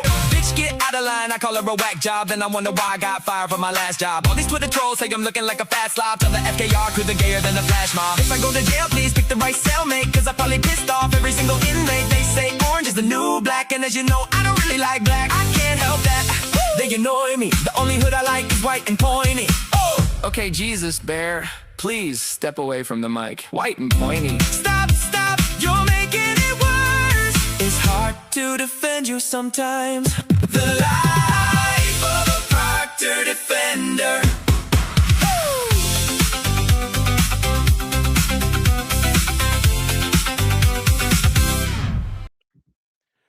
So good. Oh my God. I just got back. You outdid yourself. That's how long it takes to let a dog out. Okay. Actually, I'm that's out of breath. okay, but that is actually a perfect example because say he got there at 12:10. It just took you 6 minutes to let the dog out. And then you went to the bathroom. Oh, wow. Chloe's coming exactly back inside at the same time that John O'Keefe arrives at the house, who ends up dead outside of your house with dog bites up and down his arm. Interesting. Cool. And I rushed. I got And he Brian did not Albert come in. doesn't seem like somebody who rushes. Now we are at, and I also got to update I got one step closer to actually finishing what I wanted to finish for this. We're going to get to the part soon that I'm not finished with. That just says notes. Okay, now we're at Higgins. Fervin is the friends we made along the way. Oh. Okay. Here we go. Buckle up. Buckle up your Jeep with the plow. Here we go. So when everybody was leaving, did you leave before they did, John and Karen, or did they leave before you did? I don't know. You said you were the first one back to Brian Albert's house, correct? Yes. Safe to say you were one of the first ones to leave. I was the first one to leave the waterfall. Probably. I mean, if you're if everybody's herding out and you're the first one to get there, you're probably among the first to leave, correct? Most likely. Okay. You never personally discussed going to 34 Fairview with, certainly not with Karen Reed, did you? No. And you never discussed it with John O'Keefe either, did you? No. You didn't say goodbye or walk over and give John a big hug or anything like that? An acknowledgement, did you? No. You just left. Well, that's what everybody was doing, just leaving. Okay.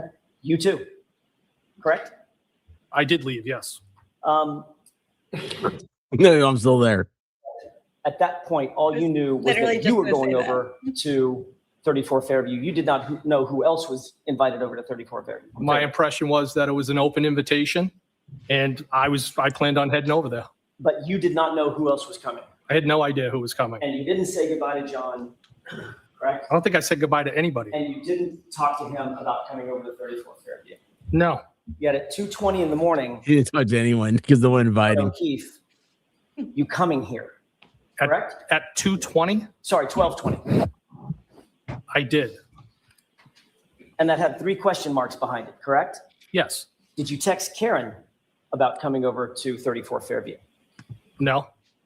So at 12:20 a.m., after you left the waterfall and made your way over to 34 Fairview, you were more interested in getting John to come to 34 Fairview than you were to getting Karen to come to 34 Fairview. No, that's not how I would describe that. But you didn't text Karen, correct? No, I didn't. But you did text John. Yes. You've indicated that you took your Jeep, your personal vehicle with the plow on it, over to 34 Fairview, correct? Yes. And you were among the first to arrive because you were doing that thing with the sort of playing around by plowing his driveway. It was a sweep of the driveway, yes. And then you indicated that you parked in front of the house, correct? I did. We're not going to get into that tonight. That's a whole other thing. But he's the first one to get there. So let's say he gets there at 12:09, and then he's sweeping the driveway where there's literally absolutely not one flake of snow yet, but he's being silly and plowing the driveway. And then Brian is waiting outside the driveway for Higgins to get out of the driveway because he's being weird. And Allie is also there picking up Colin, but also not. What time did Hickey get there? Right before Brian Albert. Okay. He's the first one there. And if we're saying Brian Albert got there at 12:10, then Brian Higgins in this version of the multiverse got there at 12:09 and did a So silly. he got there early enough to warn Brian Jr. that everybody was coming. So he did the whole like scraping the driveway. So you hear all the racket and stuff. And he's like, oh, I got to put up the girls. Quick, everybody, put your clothes back on. That is actually funny that you say. So I did hear, well, let's do this. I don't do theories, but I did hear somebody had a good version of this that made sense to me. And now I cannot think of who to give this credit to. Shoot. I'll take it. Was it Boozy Beauty that said this? So, it was Boozy Beauty. Okay, so across the street from 34 Fairview is where Kelleher, the like acting chief of police, lived, or whatever his role was at the time. And his driveway is like a longer driveway. And if he was going to like plow something and make a racket, like Expert just said, Kelleher's driveway would have made sense to do that in, to kind of like be a jackass in that driveway and make a lot of noise to be like, haha, I'm parking in your driveway. That makes sense to me. Okay. Now. I left the waterfall. I never saw John O'Keefe or the defendant again. Now, already we know that's a lie. He says, I never saw the defendant again. He's literally sitting across from her. So that's a lie. Now, when you left from the residence, and again, you're not sure what time that was? Between 12:30 and 1 o'clock. And do you recall who amongst the group was still at the house at the time you left? I think I was probably the first person to leave. So all of the other people that you described would have still been in the house when you exited from the house? Yes. Now, you indicated earlier that you're familiar with Mr. Albert and his family to some extent, correct? Yes. You've been to his house for a graduation party for his twins, correct? Yes. Through that, at any point in time. Hold on. My dog is barking. I got to go let him in. This is supposed to stop in a second. So if it stops, I'm sorry. Prior to this date, did you become aware or familiar with Brian Albert's nephew, Colin Albert? I know the name, and I know that he is one of the sons of Chris Albert. You familiar with what he looks like? If he walked in here right now, I wouldn't know. You would not know? No.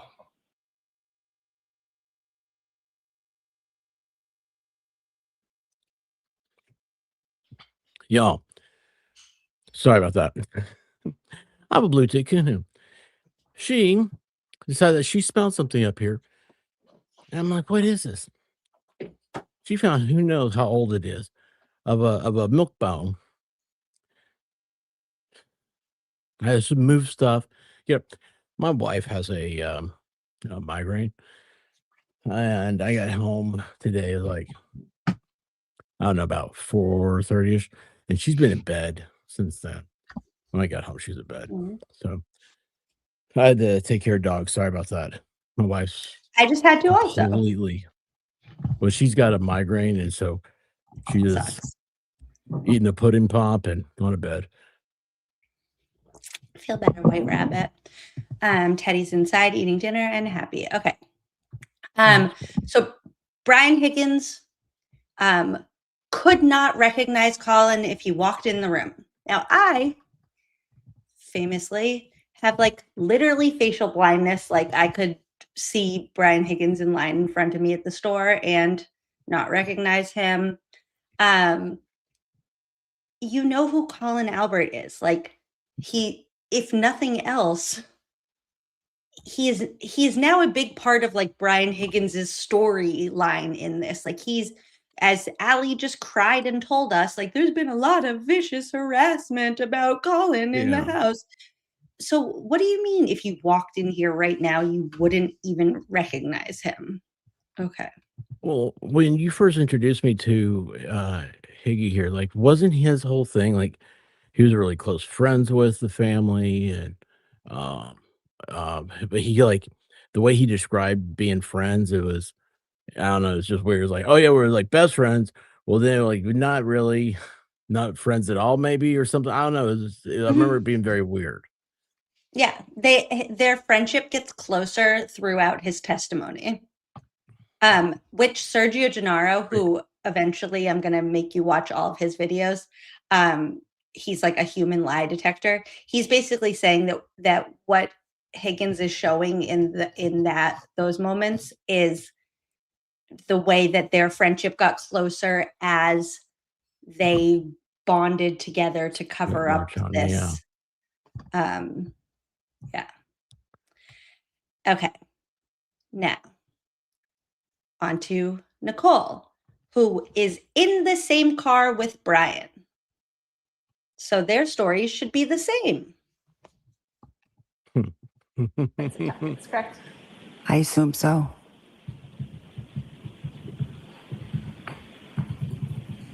Ms. Albert, you testified earlier that you left the waterfall around, I believe, 11:45. Is that correct? No, I said I think closer to 12. Okay. Could I show you what's been previously marked as Exhibit 53? Your Honor, could I have permission to publish Exhibit 53? Okay.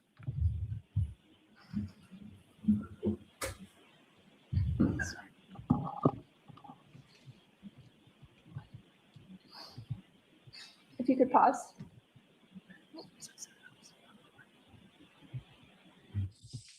This video? No, I don't. Do you see the woman that's in the lower quadrant? Do you recognize that individual at all? I don't. It's so I can't tell who that is. I know this is not the best video, so I'll play a little bit more and see if you might be able to recognize it. You don't recognize who that individual is? I mean, it could be me. I'm not sure. I can't really tell. Oh, I was gonna say that in the cartoons it'd be her.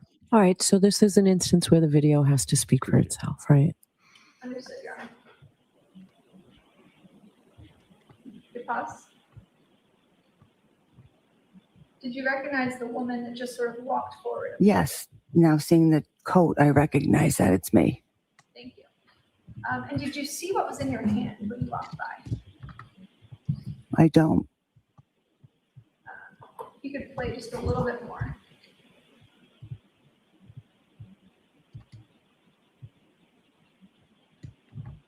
Ms. Albert, do you see you appear to be holding something? Yes. What is that? Looks like a can. And what time is that video taken? 11:58. That would have been approximately the time that you were leaving the Waterfall Bar and Grill. Yep. You guys had a fun night. It looks like you kind of grabbed the White Claw. You're about to leave. Is that correct? Yep. I love how shady Liza Little is right here, where she's just throwing in like, and you're leaving with your White Claw. Like, oh, looks like you had fun. Yes. Okay, so this is an Albert. Which one was Yes, this? this is Brian's wife. This is the homeowner also. Brian's Okay, wife. this is why. Okay, and she doesn't remember what she looks like. And she'd been and can you guys just take drinks out of bars up there? Is that a thing? No. I guess in Okay. Canton you can. You're not supposed to be able to. You testified earlier that you got. Okay, there's that. And now there's this. And she's the sad potato, right? When you arrived at The face of Irish poverty. Well, she looks like a sad potato. I have a Mr. Potato. She also, I need to pull something up for you in a second. Hold on. 34 Fairview. Your son, Brian Albert Jr. was there. Julie Nagel was there. Sarah Levinson was there. And that your nephew, Colin Albert, was also present, correct? Yes. Okay. Can can you describe sort of your interaction with Colin Albert when you walked in the door? It was literally, I was coming in. I think we almost bumped into each other. I said, I didn't realize he was there. I said, hey, what are you doing here? He said, oh, I just come by to see Brian, but my ride's on its way. I'm about to leave. And I said, oh, okay. And I said, all right, I see ya. And he just kind of continued on. I think he must have went out the door. So when you first testified, I believe you stated that you saw Colin seated at the table with Brian Jr., correct? When I testified, when? Earlier today. I don't believe I said that. Shortly after he got up. No, I don't believe I said that. You never said that he was initially seated with Brian Jr. No, I'm pretty sure I said when I walked in, I immediately saw him. So when you walked in the door, you're saying he was already leaving to go get his friend, correct? He was standing and looked to me like he was getting ready for someone who was coming to pick him up. Got it. And when you pulled up with Brian Higgins and Brian Albert, that all happened around the same time, correct? Yes. And you have never mentioned seeing any other vehicle waiting outside the house for Colin when you arrived, correct? No. You didn't observe another vehicle outside the house. No, I'm not saying he said to me, my ride's almost here. I'm leaving. So I didn't. Now, this is very important. What Kitty just pointed out here is Colin said, my ride is here. Colin's ride is Nicole's niece. This is not a stranger that's picky. This is not an Uber. This is not a random friend.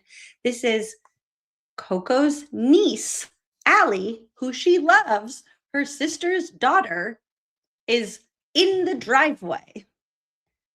So if Allie was picking Colin up, he would say, Allie is here to pick me up, not my ride is here. And then Nicole would probably say, hey, Allie's mom is 1 minute away. Why don't you guys come in and hang out? And they would all stay. But that can't happen in this version of the multiverse because then it would place them all at the scene of the crime. See anything outside about his ride. And it was cold outside that night. Yeah. So he sort of walked out the door before his ride arrived. I don't know if he went and stood and waited by the door. I came in the house and like I said, I immediately said hello to my son, his friends. I went and started doing my cleaning and I didn't really pay attention, but I assume he left because I never saw him again. So you're not sure if he was sort of standing by the front door?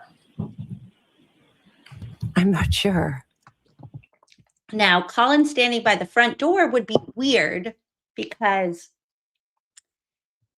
he gets a text from Allie that says, I'm here. And then that's when he gets ready to leave. So he's not waiting by the door for his ride because he doesn't know when she's going to be there. He gets a text and then that's when he leaves with his cousin. Okay. I mean, he could have been standing there waiting. He said his ride was about to be there. Okay. But you didn't see him leave? I did not see him leave. Nobody saw him. You testified that your German Shepherd, Chloe, was also at that. And then we're not going to get into Chloe right now because that. Before we continue, tell me this is not the same person we were just watching. Oh. That looks. Do we know this person or is it? Yep, that's one of the police officers from the Canton PD. That's Paul Gallagher. Also, There's a lot, man. That's Nicole in a wig. Have they done a DNA test on everybody up Paul there? in a wig.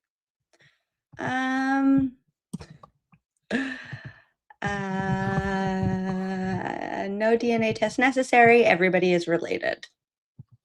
Okay. But also they don't know their own family members because when their own niece is in their driveway, they don't realize it. Yeah. Also, just to point out, when she just said, hold on, when she just said that Colin said to her, "Oh, I'm waiting for my ride." Well, let's revisit the text message that we're supposed to believe and see if that's clear. Is Colin a euphemism for Chloe?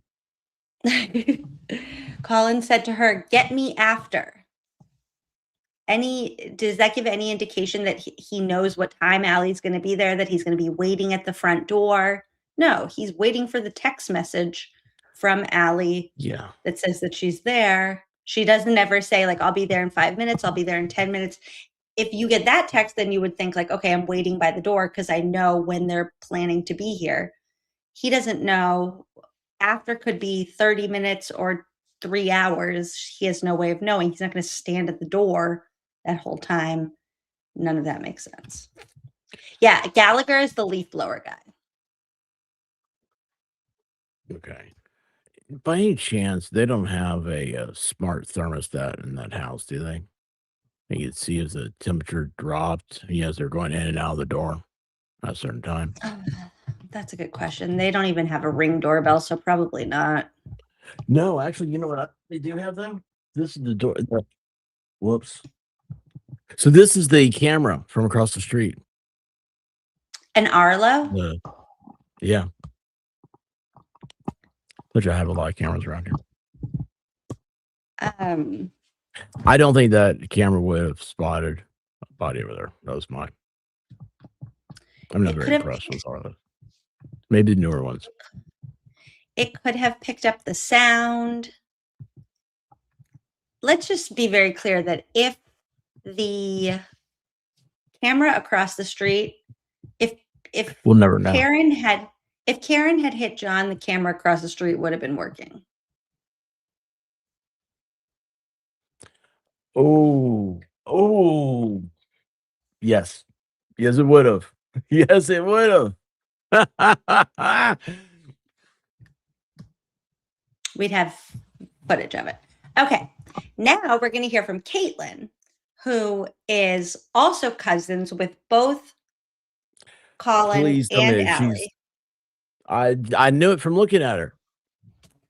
So, in the family tree, Uncle Brian, Aunt Nicole have child, this person, Caitlin. So she has They attached also- earlobes, it looks like. Is this a trait of the family? That is so specific that you just noticed that. The attached earlobes? Mm-hmm. That's not. How specific is that? Yes, Caitlin and Allie are both very pretty. Allie looked particularly pretty here. Testify group did not like that I had tweeted that she looked prettier testifying than she did on her wedding day. I want to be very clear once again that when I said that, I was not saying she didn't look pretty on her wedding day. I was just saying she looked prettier here. They were the ones who said that she didn't look pretty on her wedding day, if that's what they thought. Well, at 1 a.m. Yeah.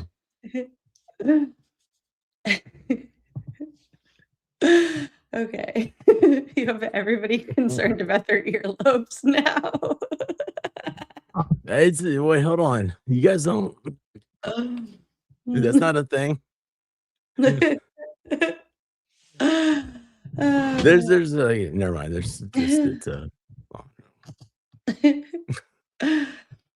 Yeah, I didn't mean that in a Wait, where mean did way the about earrings Caitlin go on her in wedding. like She that? just looks prettier here than she did in the one wedding picture I saw. That's all. Her hair just looked a little bit like she's been under stress because her parents created a very stressful situation for her. I don't blame her. When did she get married? She How and long after Tristan this? got engaged like right after this first trial. Yeah, what is your earlobes theory? Is it like Jimmy's nail bed theory? What's the earlobe theory? No, the nail bed theory is completely unbased in anything. But earlobe is just a thing. It's just a thing. What is it?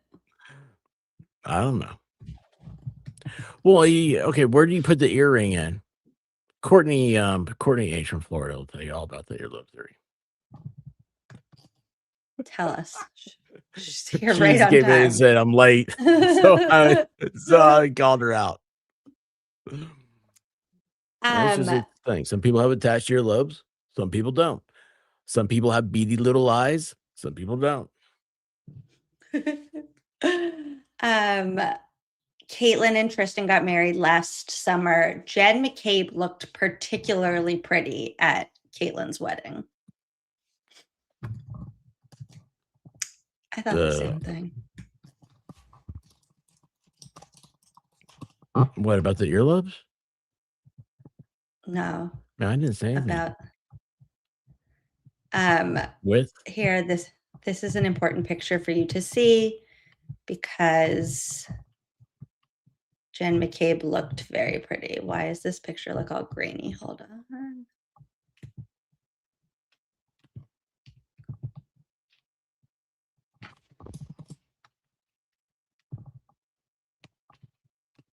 Doot, doot.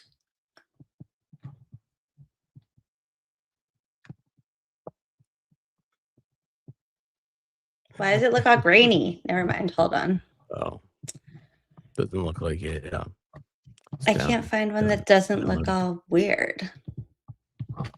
I understand that happens with film or any type of like picture of when something is like the presence of uranium is there or black magic. What? Exactly. Okay, wait, hold on. Tell us your nail bed theory, your earlobe theory. What do you assume about a person when they have connected? When they have. Oh no! I mean, how many do you have connected earlobes? No. Okay, well, do you know anybody who does? Are you friends with them? Well, clearly now, my friend Caitlin Albert. Well, you know, and then I don't know. It's just I don't think it's really a theory so much as like that's just something I noticed.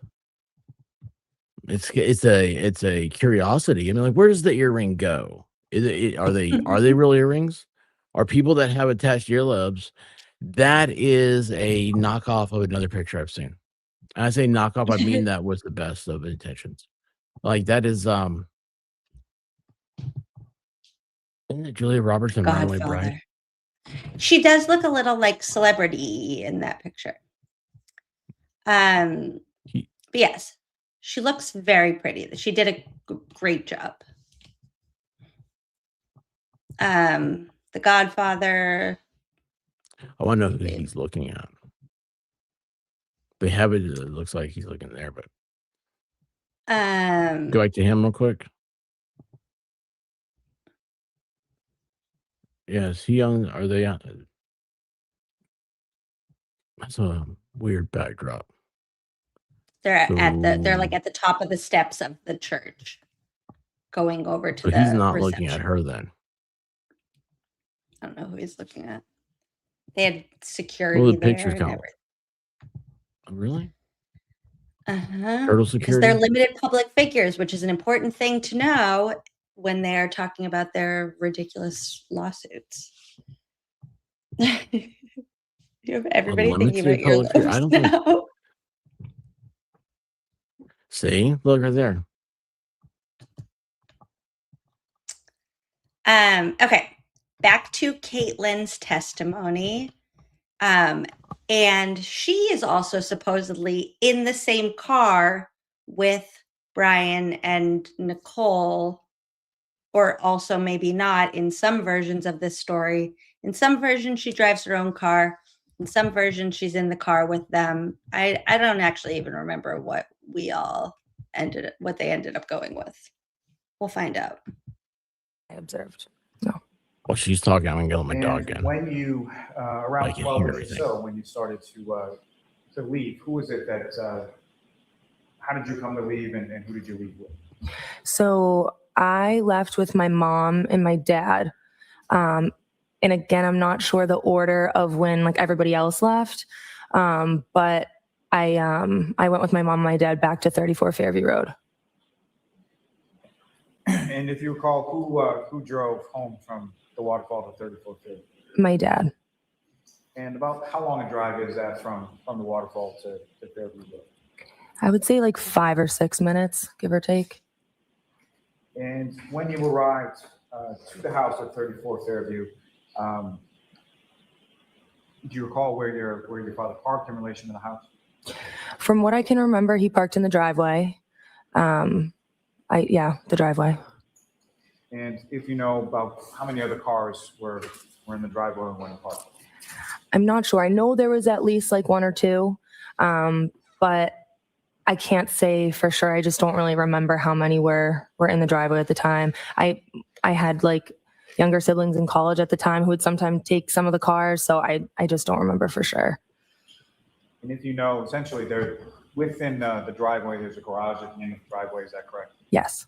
And there's a door on the left, door on the right. Is that right? Yes. And do you recall whether or not your father pulled in the driveway on the left side or the right side in relation to those doors? I don't remember. And when you came into the house, do you remember how it was that you came from the vehicle to the house? Yes. From what I remember, I went in the front door. So I would have gotten out and walked on the brick path over to the front door area, walked up the steps, and then walked through the door that enters into like a foyer area.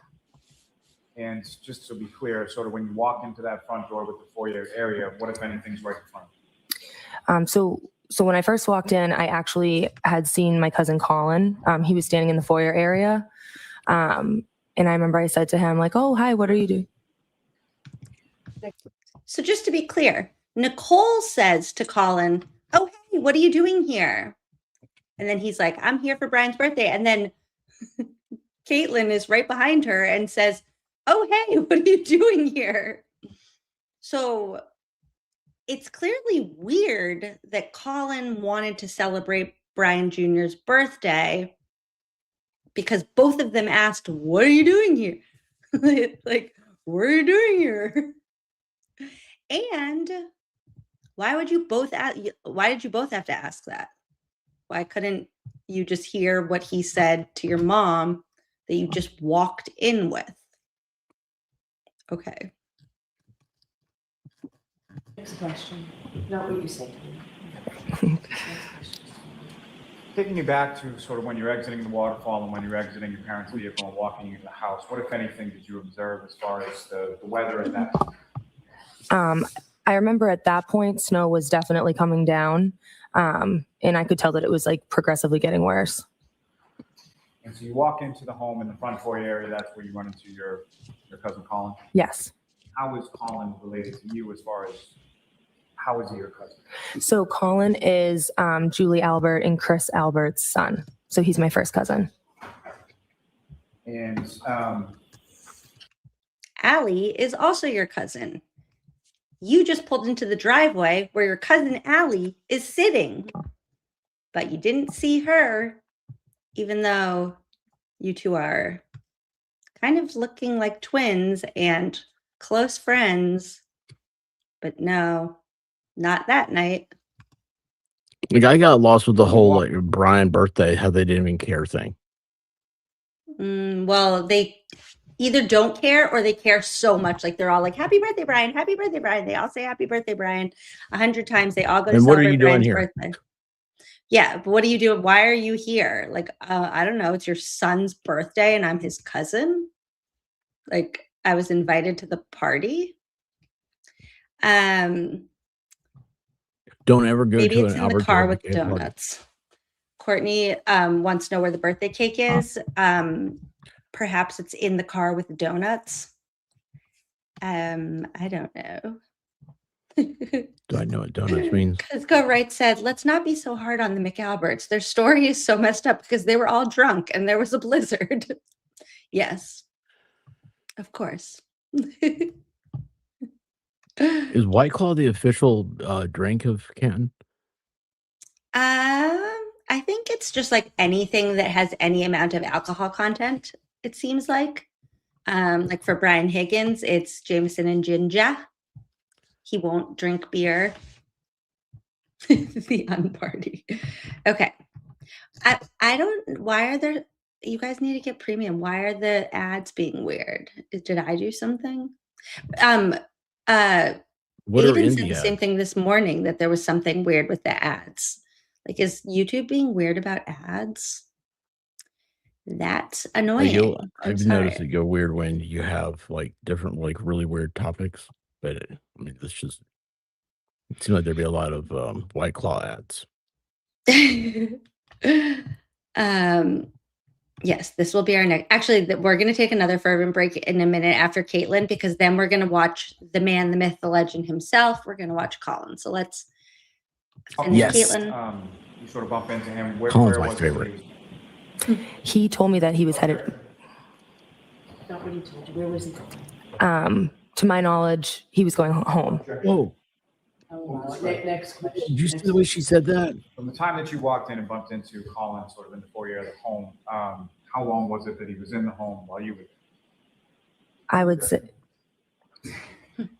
How long was he in the home when you were there? minutes. And from your group, this includes yourself, your mother, your father, is that correct? Sorry, what was that? From your group, when you enter the home, that includes you, your mother, and your father. Correct? Yes. And who, if anyone else from the waterfall, arrived at your home around the same time as yourself, your mother, and your father? I believe that Brian Higgins was the next to arrive. I think he very shortly after came inside. So Higgins just told us he was the first person there, but now Higgins gets there after Caitlin and Brian and Nicole. After myself, my mom and dad. And so when Mr. Higgins comes into the house at 34 Fairview, are you already in the house? I was already inside, yes. And so do you have any idea what Mr. Higgins was driving that evening or where he parked it? I do not. And then once you come into the house, when you come into the house, where is it within the home that you go? So I walked in through the foyer, and then I took a right turn. Basically, blah, blah, blah. She never sees Colin leave, even though Colin just leaves. I was waiting for you to notice that. She gets there, bumps into Colin, asks him why he's there, and then doesn't see him leave. Also, Nicole didn't see him leave, and Brian didn't see him leave, but he disappeared, apparently. And that's what everybody has to say about Colin. So nobody knows when he leaves. But before he wasn't supposed to be there. Almost like he didn't leave. Oh, I'm so stupid. Oh my It's gosh. almost like he's there when John gets there, where the dog is in a couple minutes. But then why did Allie say he wasn't there? He wasn't in the house. You tell me. Why did Allie just blurt out, Colin wasn't at the house when John was there? Colin wasn't at the house. Oh, when John was there. Okay, yeah, okay. Also, Sorry, why? Well, also because she's saying right before that, oh, Colin wasn't at the house, even though we know for sure that Colin was at the house. So if I just ate a cookie out of the cookie jar and I wasn't supposed to, why would I say I didn't eat a cookie?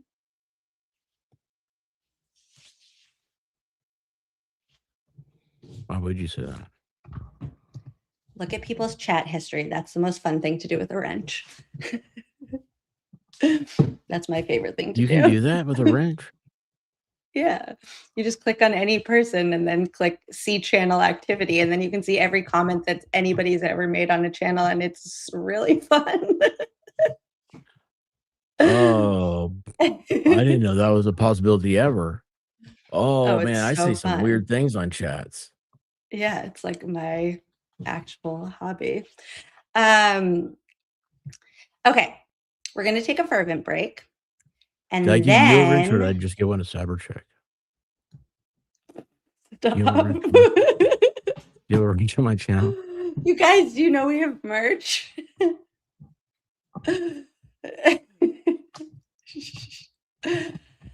Okay.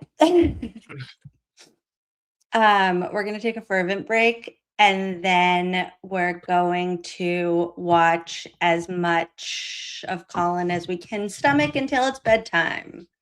Sound good? Yes. Trash Panda Mom said sometimes I go to my YouTube history and delete my dumb comments. I delete my like search history all the time because I'm like embarrassed only for myself of the things that I search. And then I watch these trials and it's like, can you believe they deleted blah, blah, blah number of searches? And I'm like, yeah, I just do that on a daily basis because I search for weird things sometimes. And then I like get embarrassed myself when my search history comes up. I delete it because I always get like on these weird algorithms. Yeah, exactly. It's It only sometimes takes you so just much have to delete- Mothman. They make it sound so like nefarious if you delete things, but it's like sometimes you have to delete things just because like you're weird. Okay, let's take a break, and then we're going to compare all of these stories to Colin's testimony. Thank you so much for the patience. Nope. Hold on. I love this song. Wait, am I not supposed to leave yet?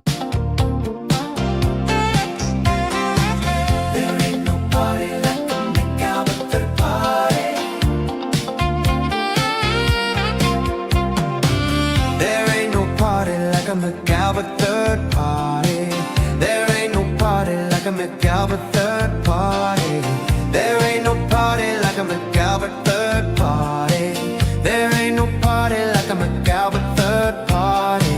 We got you right where we want you. We're gonna threaten you with defamation lawsuits. Got Alan Damon shaking in their boots. They scared, they bit off more than they can chew. Hold on, wait a minute, what does that say? 23 pages in and I'm only halfway. How the hell did they call our bluff? We thought our empty threats would scare them off. Now they're out here calling us the House defendants. How the hell do we even contest this? Guess Karen really, really, really wants her vengeance. Oh shit. Now we're known as the House Defendants. House Defendants. We the House Defendants. It's not pleasant to be a House Defendant. Iggy getting tipsy off that Jameson and ginger. Never thought that I would be a penny pincher. This weed whacker got me down to my last dollar. I still think she wants this decorated dude. I should call her. There ain't no party like a McAlbert third party. There ain't no party like a McAlbert third party. There ain't no party like a McAlbert third party. There ain't no party like a McAlbert third party. Now they're out here calling us the House Defendants. How the hell do we even contest this? Guess Karen really, really, really wants her vengeance. Oh shit. Now we're known as the House Defendants. House Defendants. We the House Defendants. House Defendants. We are House Defendants.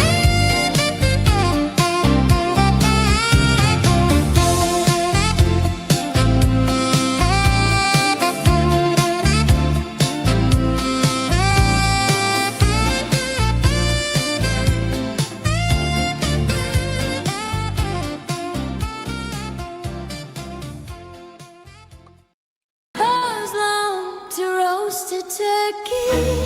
How's long till they depose me? Let's all get our stories straight. It's Thanksgiving Day, the McAlbert way. Her name is Jen. Ooh, hey there, Jen. When she hears the ice cream truck, she runs. Run away, Ken. She calls Carrie. Carrie's a talker to see if they came her way. Now here comes Nicole. Hey, Nicole. That's Jen's sister. She likes to clean her house. She's so tidy, but has the face of ivory.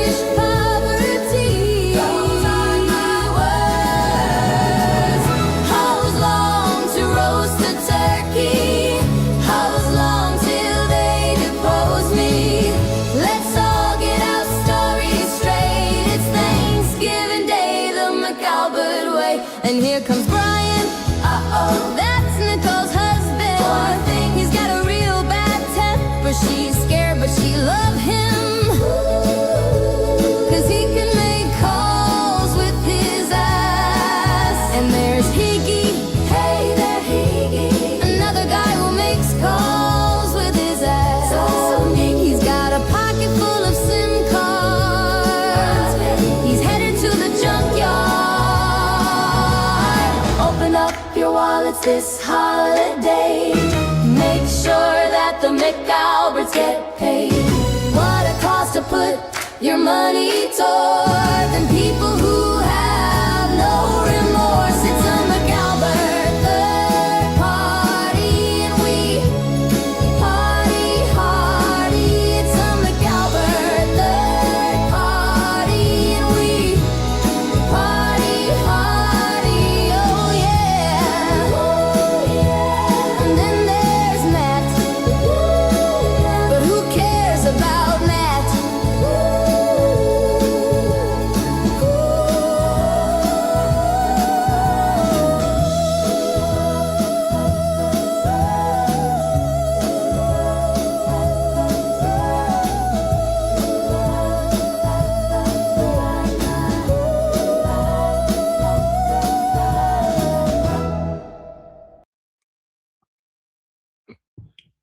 But who cares about Matt is such an underrated, hilarious line. Before we get into Colin, we have Squirrel School merch. If anybody wants some Squirrel School merch, we have Squirrel School merch. Okay. Thank you, J7. Anybody here a fan of Van Halen?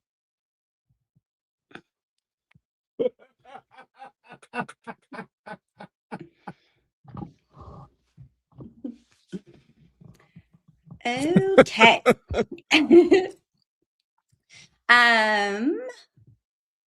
Colin does not remember. Here we go. Buckle up.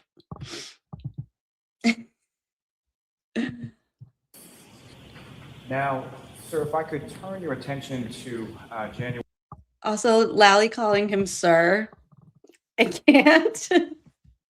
Okay. January 28th into January 29th of 2022. Do you recall those days? Yes. Do you recall what days of the week they were? I do not. Do you recall whether it was a weekday, weekend? Weekend. And turning your attention to the evening of January 28th, do you recall where you went that night? Yes, I do. And just to be clear, around that time, were you in college? Were you in high school? What grade were you in? I was a senior in high school. So end of January, you would have been about 4 months away or so from graduation, correct? Yes, sir. And on that evening, where did you, at some point, did you leave your home and go out? Yes, I did. And do you recall about what time it was that you went out? I do not remember. Do you recall whether it was light or dark when you went out? It was dark. And where did you, upon leaving your house, where did you go? I went to one of my buddy's houses. And that buddy, what was his? Mike. And where does Mike live in relation to? Mike. Can you rephrase that? Does Mike live in Canton as well? Yes, he does. About Mike how far is it Leonette. from your house to Mike's? About I was trying 7, to 8 make minutes. fun of him. And when you got to Mike's house, was it just you and Mike, or if anyone else was there? I do not remember who was there. Was there more than just the two of you? Yes. I'm ready. And generally speaking, when you got to Mike's house, what is it that you did when you got there? I do not remember.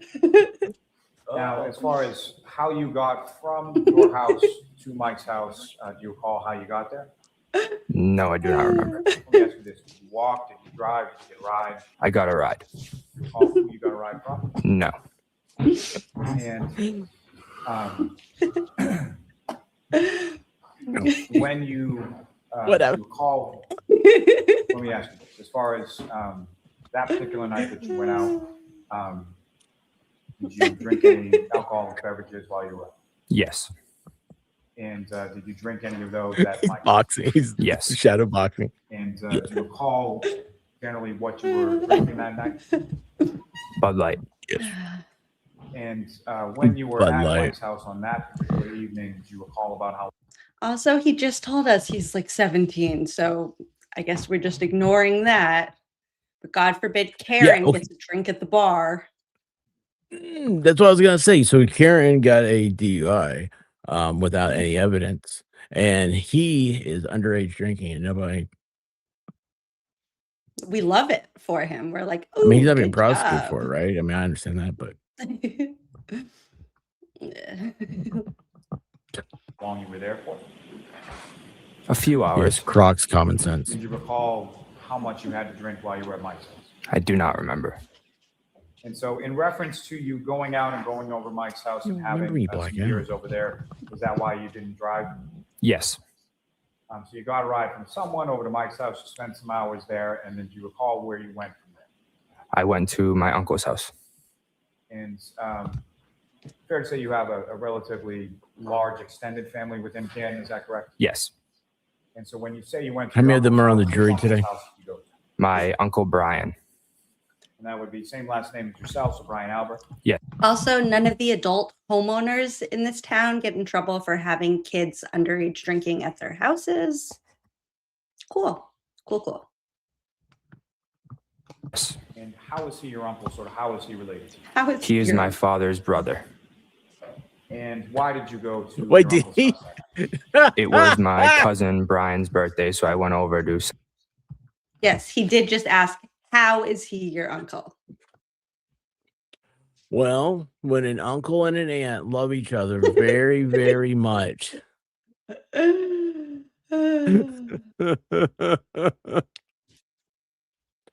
I mean, how many tries did he do? What, dress up like Lally and question come? Wait, okay. I can't deal with that. He looks like a vampire a little bit, doesn't he? It was like really hard for him to get all dressed up. Stubborn? Well, yeah, dress up. Wait, how is he deprived of the sun for an ungodly amount of time? But his lips look He looks like a stained? vampire. Oh, Oh, maybe he was I didn't kissing think about before. kissing the blood. Celebrate for a little bit with him. And so that would be Brian Albert Jr., is that right? Yes, sir. And do you know how old your cousin Brian Albert Jr. was turning on that night? I do not know. When do you recall how you got from Mike's house to your uncle's house? I believe Allie McCabe.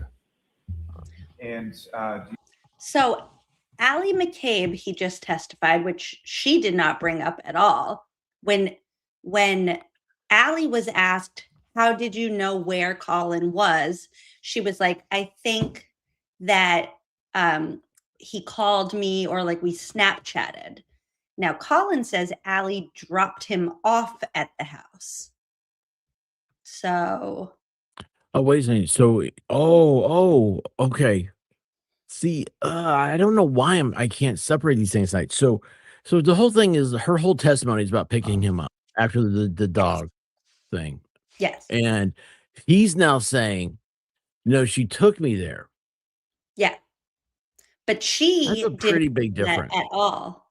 Yes. And she was specifically asked, how did you know that Colin was at 34 Fairview? And she's like, I think he called me or like we Snapchatted. So that was how I knew. But Colin says, oh, Allie dropped me off there. So Allie's just Ubering all around that night. Like Allie is a senior in high school out with her friends having a fun night while her parents are out. And she's not capitalizing on that at all because she's just the town Uber. And all these people are supposed to be witnesses to Karen was there, supposed to be able to place her there and that she did it, right? Without actually seeing her do it. They're supposed to be able to say she did it. Yes. None of them are credible witnesses. Except for Colin, Not a because single one. Colin like sneaks out just in the nick of time. before John got Alibi there. McCabe. Yes, supposedly. Yeah, Allie's just the Uber. She's saving dogs. Like Allie is like God's gift to the universe. We're so lucky to have her. Which one? Allie? Alibi McCabe. Well, yeah, she has to be just a little bit prettier than her cousin because that Trax was the prettiest in school. Yeah. And Colin wasn't there But, you because know. literally this is not even like, this sounds like a joke. Dancing Quinn says Colin was not there. He was home kissing mom and dad, which sounds like a joke, but actually that is his alibi, was that he was at home kissing his mom and dad. We'll get to it. You know the address as far as your uncle's house? 34 No. Fairview Road. Is that somewhere, your family's house, is that somewhere that you had been before? Yes. And so your memory is that Allie McCabe gave you a ride from Mike's house to the house on Fairview? From what I remember, yes. Now, Allie McCabe, as far as who is that to you? Or what, if any, kind Good of for relationship outside you have with time. Allie? It is my cousin's cousin. So not technically my cousin, but we're close and like we do family events and stuff like that together. And you and Miss McCabe, are you in the same grade? Yes. And how long have you known her? My whole entire life. So not blood related, but someone that you see at family events. Yes. And someone that was in the same grade and went to the same school as you? Does you have to be blood related to be called a Which school cousin? did you go to at that time? Canton High School.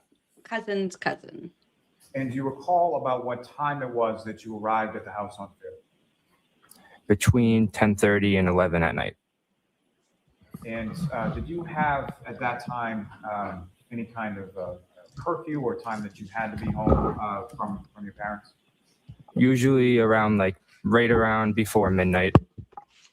And so was it like a hard fast, like 12 o'clock? If you're not here, you're grounded, or was it sort of around that time? Just around midnight.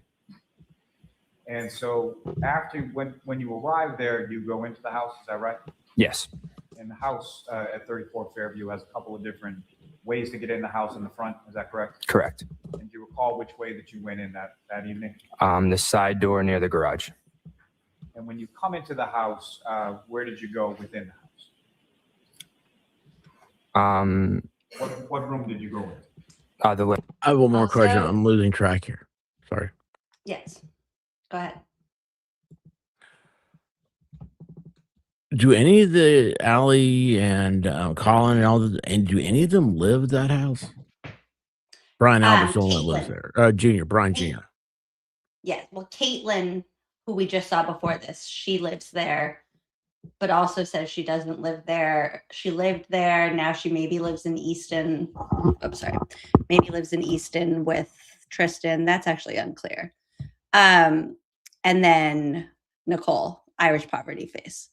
It's a 5-minute drive from Fairview to Colin's house. So technically for him to get home for his story, which he'll get to in a second, but for his story, he needs to leave 34 Fairview at 12:15,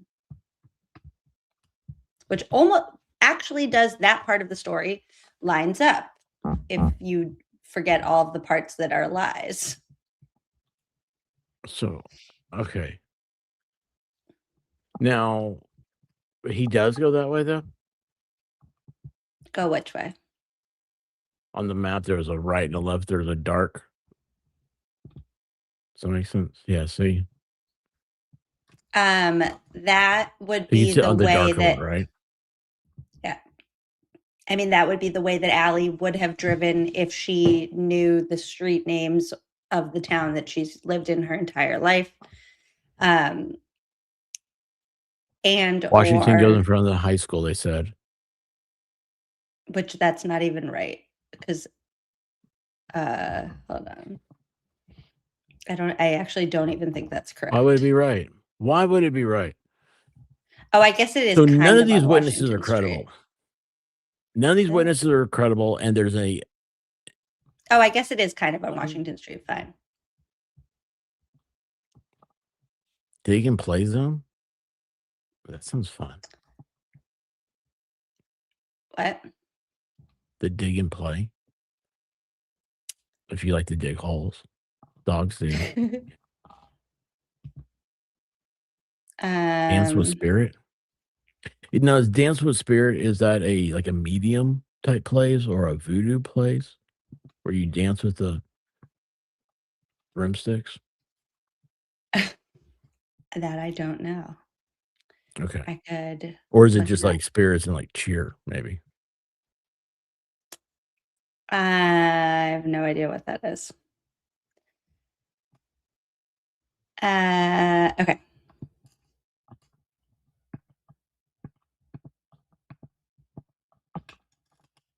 Living room. And then from the living room, where else did you go within? Like the kitchen area.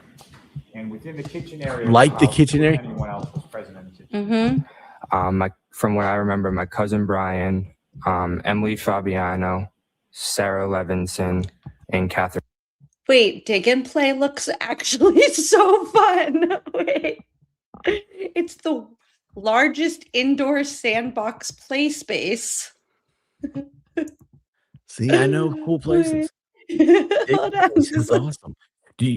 No, is it sandboxes in like you take your own shovel? Yeah, there you go. Oh, I was gonna ask, or does it have there's Tonkas, y'all? Look at that. Yeah, it is on Washington Street. Everything's on Washington Street. The Canton Police Department's on Washington Street. Okay, wait. Do I need to take Carter here? Hold on. I think so. This Do seems not like a take place cat. that you leave so dirty forever. Upcoming closures. Why? Like the one time I actually want to go. About Us. Dig and Play is Greater Boston's largest indoor sandbox play space. Yes. Designed for kids 8 and under. It looks kind of boring. Those kids all look a little bored. Like nobody looks like they're having that much fun. When was the last time you played in a sandbox? I mean, think about it. Wouldn't this world be a lot better if people were playing in sandboxes? Like a big litter box, yeah. Everybody says it just looks like a big litter box. No, you can't take cats or Fisher cats or whatever those things are. Oh, wait, I wanted to show you the Fisher cat. Okay, I'm sorry that I'm being like the squirrel tonight, but can I show you the Fisher cat that I saw? See? You got experted.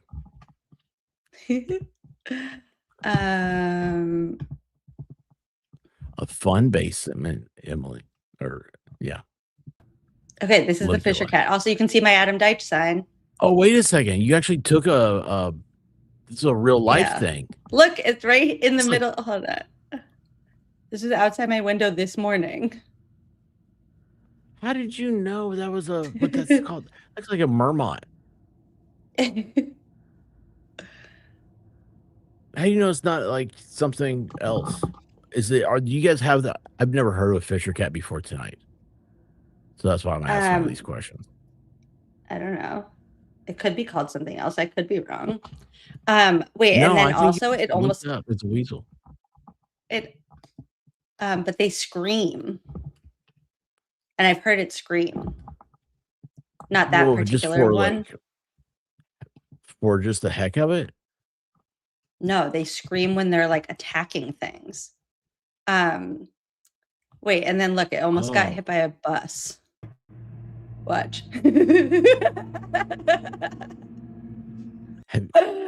Okay. Please, whatever Okay, it you do, might do not not be name this this. one might this not thing. be a Fisher cat. It might be an otter. Or a weasel. It's all the things. Whatever it is. Watch. It almost got hit by a bus. I like that. I like the maniacal laugh sounding thing. Yeah, There. but this one might not be a Fisher Look, it cat. almost got hit by a bus. I don't know why that was so I'll get you next time. Oh, I put my bait out there 30 Okay. seconds earlier. Hold on. According to the chat, it's either definitely not a Fisher cat or definitely a Fisher cat. So we we solved it. We figured it out. Emily was driving the bus. I'm getting tired. That's the truth, right? No, she's not. She's getting What? the veil is coming off. He's like, it's getting close to midnight, my sweetie. I don't know. I was trying to go to school. Okay. Okay. It's not a squirrel though. Squirrel's one. Back to Colin. Now I have so many windows open. I lost where Colin even is. Colin's not even, literally not even there anymore. Could Okay. you imagine him being lost? Yes, because he's probably always lost. He's probably never not been lost. Oh my gosh, I hope I remembered it. That reminds me. Luna Dewdrops, I love that this is the moment that you were like, I should become a member of this channel. What just happened in your mind that you were like, this is the moment I should pull the trigger? This is some quality content right here. Well, look at her name. Of course she is. She's like, look, it's nighttime. My name is Luna Dewdrops. I like the moon, and I like the way that fresh dew on grass feels on your feet. I love that so Nothing much that of all the moments. Thank you, Luna Dewdrops, for entertaining my ridiculousness. Or she hates fish or cat. But she's like, I gotta be here for Emily getting this sucker. She also wanted the Fisher cat to get hit by the bus. Did she really? Did she say that? Okay, back to Colin. Okay. Yeah. Okay. Yeah, you guys are the best. Thank you for entertaining my whatever gosh. nonsense this is. Okay. And duty from what I remember that night. Is it possible there were other people there that you just don't recall? Yes. And where were they situated, sort of in the kitchen, dining room area? Like sitting around the kitchen table, I would say. Now, after you arrived there, well, when you arrived there, what is it that they were doing when you walked in? Just listening to music and having a couple of drinks. And you come in, you greet people, is that correct? Yes. Now, the other people that you talked about, as far as beyond your cousin Brian Albert Jr., did you know those other people? I knew of them. I wasn't friends with them or anything. Let's say they were older than you were, is that correct? Correct. So like Miss Levinson would have been older than you by at least a few years at that point. Yes. And same with reference to, I believe you said Miss Fabiano and Miss Duty, is that correct? Correct. Now, when you arrive at the house, did you have any other drinks once you got there? Yes. And do you recall what, if anything, you drank once you got Bud Light. there? The same as you were having before? Correct. You know how many that you had while you were at 34 Fairview? I do not remember. And over the course of the evening, whether it was at Mike's house or in between, or when you got to 34 Fairview, did you feel yourself as far as like overly intoxicated or drunk or anything like that? No. And as far as the other people that you observed at the house that night, does anybody stick out to you as being overly intoxicated or fall down drunk or anything like that? No. Now, with reference to when you came into the house, you mentioned music playing. How would you describe sort of the general mood within? Okay. Thank you, Hedgehog in Space, for keeping us focused. Whatever Colin just said was a lie. I was not listening at all. I will stay focused. He said Bud Light after had a bunch of drinks, and then he had some more, and then he remembered. He's like, yeah, Bud Light. Like that's like his groove drink. I don't know why. I was happy. It was, yeah. Now, as far as that area where you first observed I was happy, people yeah. around the table in the kitchen dining room area when you came in, did you ever see anybody else go anywhere else in the house? Not that I remember. Did you yourself go anywhere else in the house? No. At any point in time in the evening while you were there, did you go upstairs or downstairs in the basement or out in the backyard or anywhere else besides the kitchen dining room area? No. Beyond maybe the restroom at some point? Yeah. Other than that, no. And about how long were you at your uncle's house that night to celebrate your cousin's birthday? Probably around like an hour and a half. And so about what time would it have been that you left? 12:10. And 12:10. With respect to your He said that leaving with the house, confidence. who, if Yep. anyone, did you call? He doesn't remember anything else, but he left at 12:10.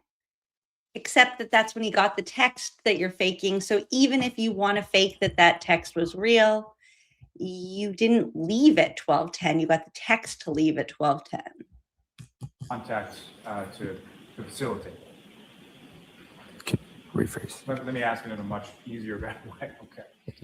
As far as your plans were concerned, as far as leaving the house, who, if anyone, did you reach out to get a ride from? My friend Allie McCabe. And how did you reach out to her? Wait, I now she's a texted her. friend? And do you recall whether or not you had any sort of other communication? Well, let me step back and ask it this way. At that point in time, in January of 2022, you had Ms. McCabe's information saved as a contact in your phone, is that correct? Correct. And on prior occasions, had you had a chance to, call that? Now Allie has to do this boring stuff where he just makes it clear that he knew that he was texting Allie for the court, whatever, blah, blah. Now, with reference on that specific date of January 28th, was text communications the only means by which you communicated with Allie McCabe? From what I remember, yeah. And were there other means by which you would typically communicate with her? If she wasn't answering a text, I'd give her a call. Yeah. And were there apps or anything like that on your phone that you would communicate with her as well? Snapchat sometimes.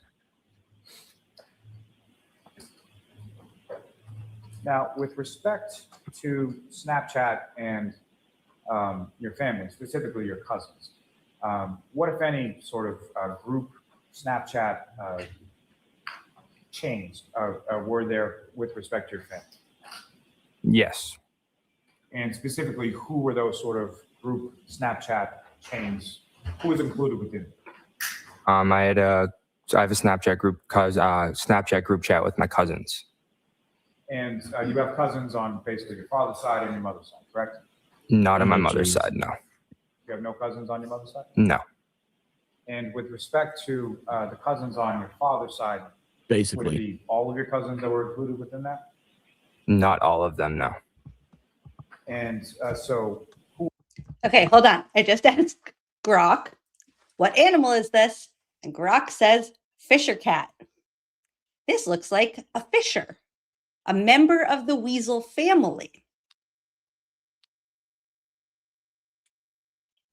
And then it knows my exact location and says, because I'm in my exact location, fishers are well established. That's creepy. It's not that creepy. My wife asked Grok one time what happened to, was it like the Corey Hart and Corey Haim, like dudes? Like I forget, like one of them died. And she asked it, like, which one? We were talking about this one, right? Anyway, she asked, and then like Grok goes on. I forget what their conversation was. And next thing you know, she says, "Yeah, it got really weird when this is Grok, whatever, the AI thing is telling us that it got really weird when the one Corey married Madonna." Did that not happen? No, not at all.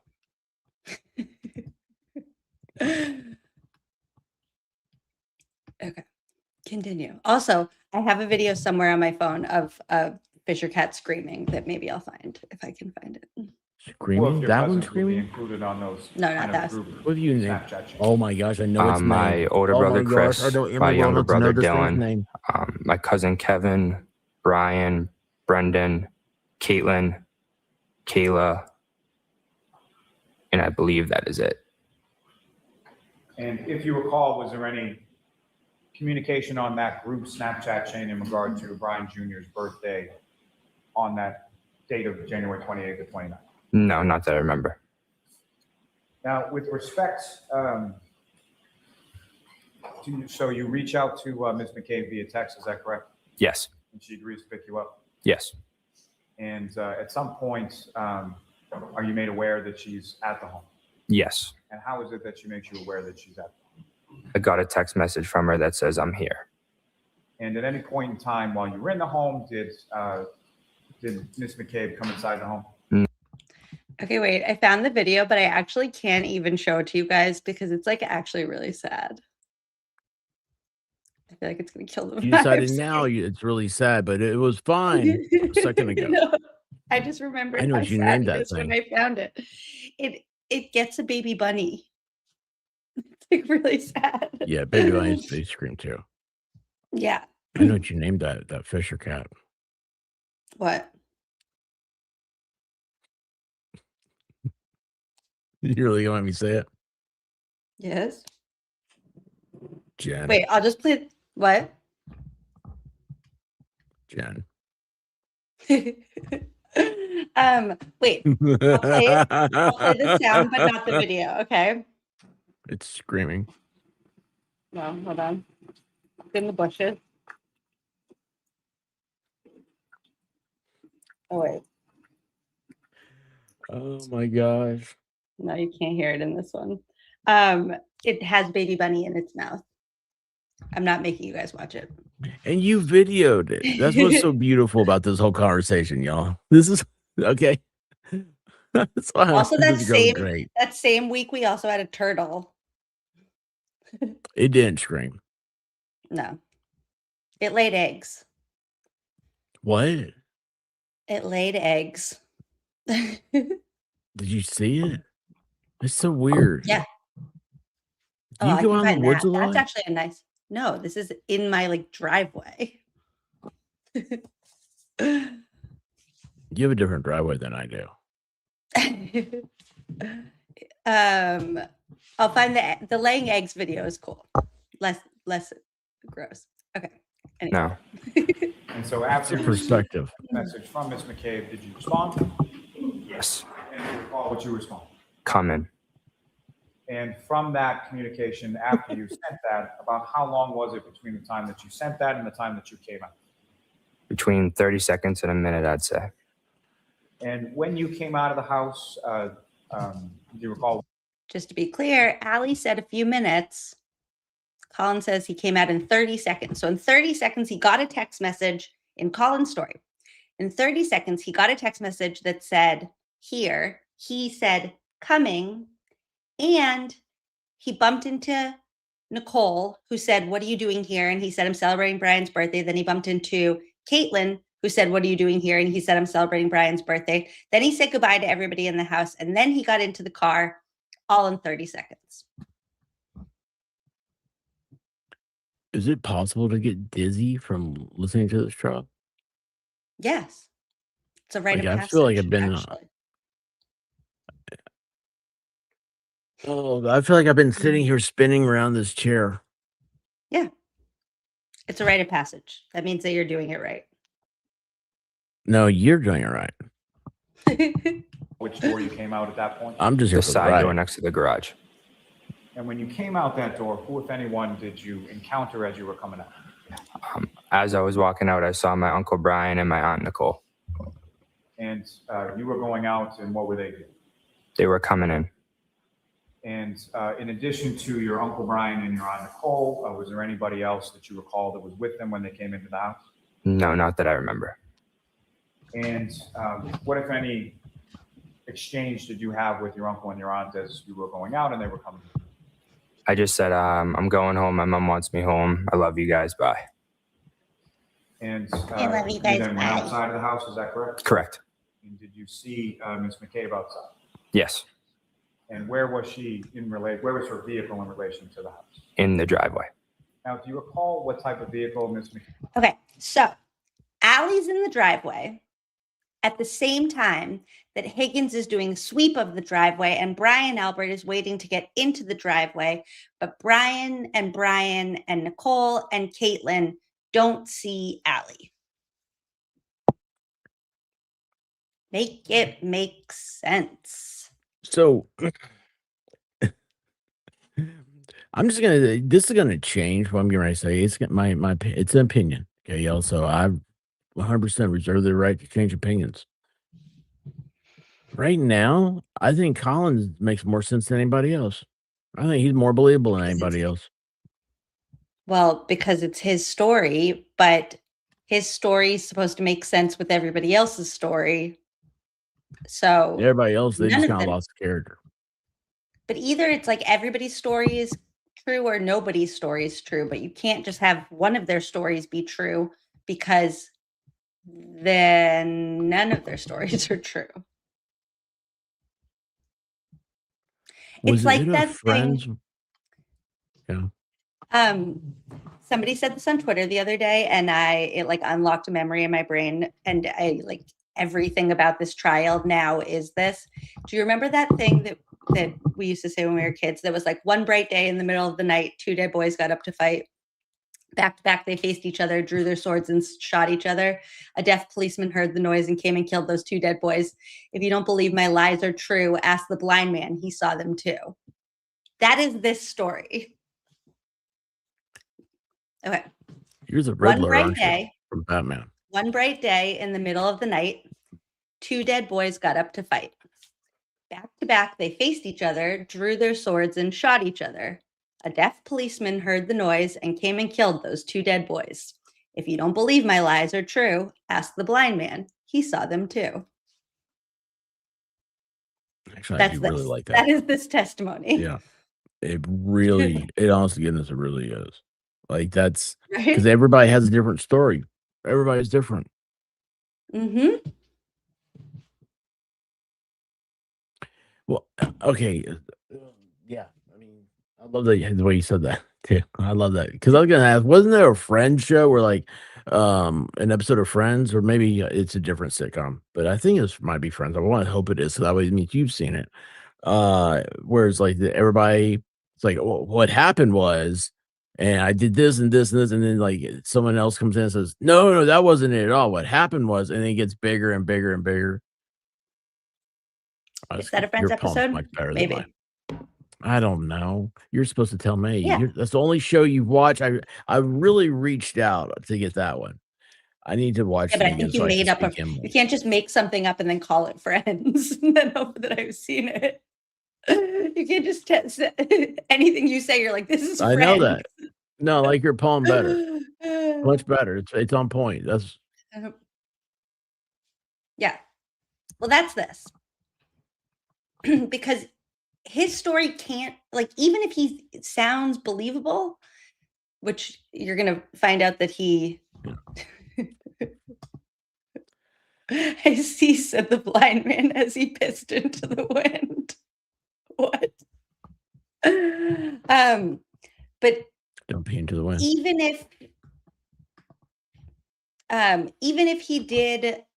if any parts of this story sound believable, that's the point, is that lies only work like if you have to lie to one person and that one person has to either choose to like believe your lie or not, then great, like you have a 50-50 shot, like sell your lie and you get it past them. But if your lie has to correspond to everybody else's lies, that's where this whole problem arose, where like they each told their own lies and they didn't have the foresight to be like, let me see how all these puzzle pieces fit together. Also, So, Leslie, you need like, to watch Samantha Beningo's most recent show from today. She, it's like not even, she doesn't explain like where it is, but she basically explains why they made up the lie that Higgins' Jeep was where it was.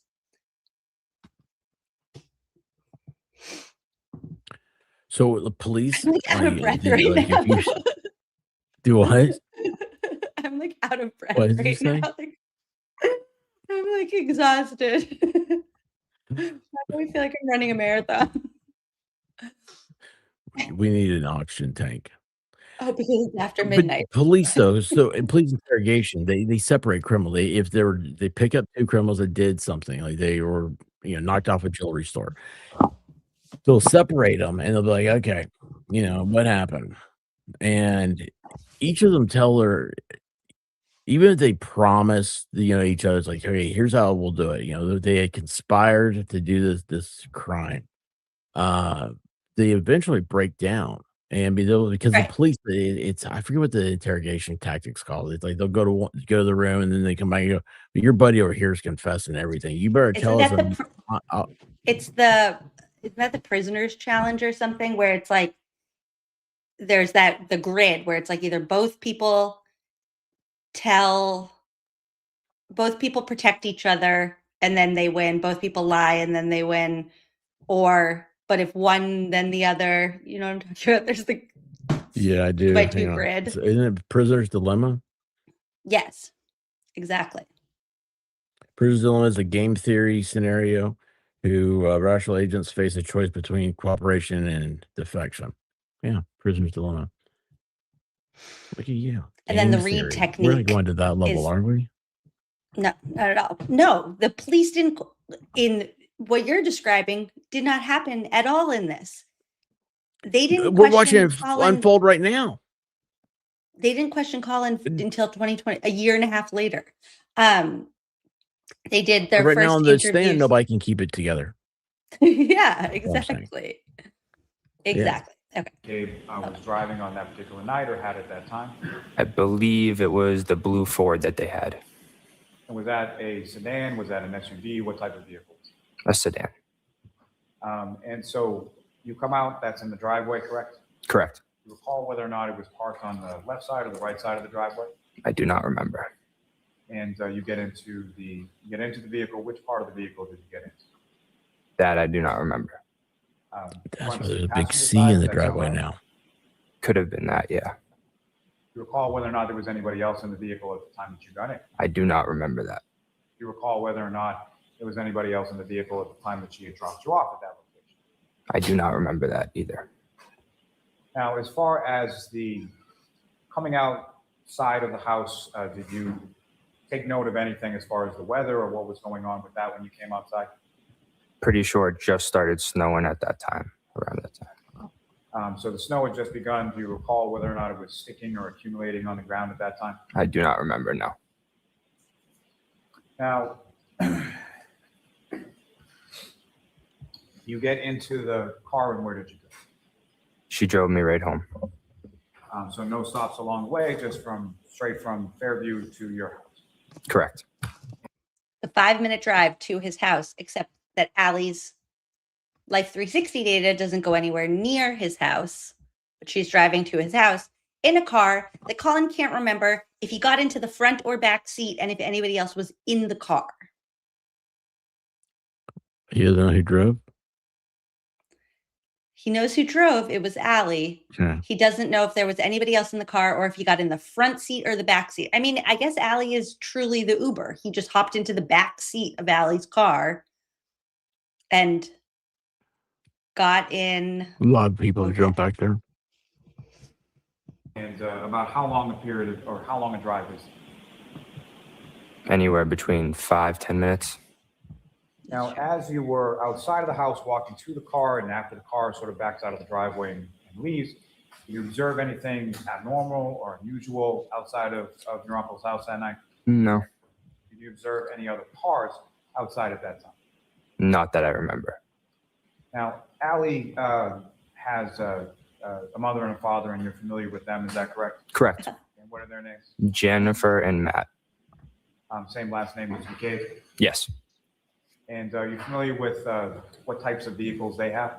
Yes. And when you came out of the house and got into Allie's... Lally hurts me. Lally hurts me so bad. Did you see any vehicle you would associate with either Jennifer or Matthew McCabe at the house at that time? No.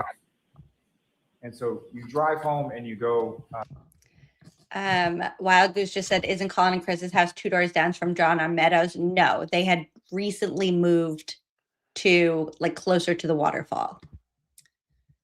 But they did used to live a couple houses down from John, which was where the whole Nebercracker thing torture came in.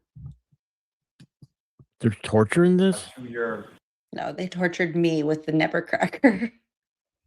We're never doing that in Squirrel School. You can watch Nebercracker nonsense on your own. It really is torture. Your house, was it never Cracker? Without the I'm not doing it here. Whereabouts within the town of Camden were you living at that point? I'm lost. It's right in the center of Canton near the Seasons gas station. And is that a single-family house or a multi-family house? What is It is a condominium. it? And Condominium? It's a condominium? Get out, correct? It's not a condominium. It's a condominium. What? Is this real? Is this a joke? Did he say it's a condom in men? No. And so you drive home and you go to your house without the address. Whereabouts within the town of Canton were you living at that point? It's right in the center of Canton near the Seasons gas station. And is that a single-family house or a multi-family house? What is It is a condominium. it? And when Mr. K pulls in and parks, you get out, correct? Yes. And so in order to get into It is a condominium. Oh no. It is a condominium. It's like the size of condom. Does sound like a size. It's not a magnum, it's a minimum. Condominium. Oh no. That's what I call Freudian in the business. Oh my gosh. It is a condom. Condominium. That's what he carries in his wallet. Oh my gosh. He does a little. His dad is also the one that said caricature. Is it a caricature? Or fortune guy.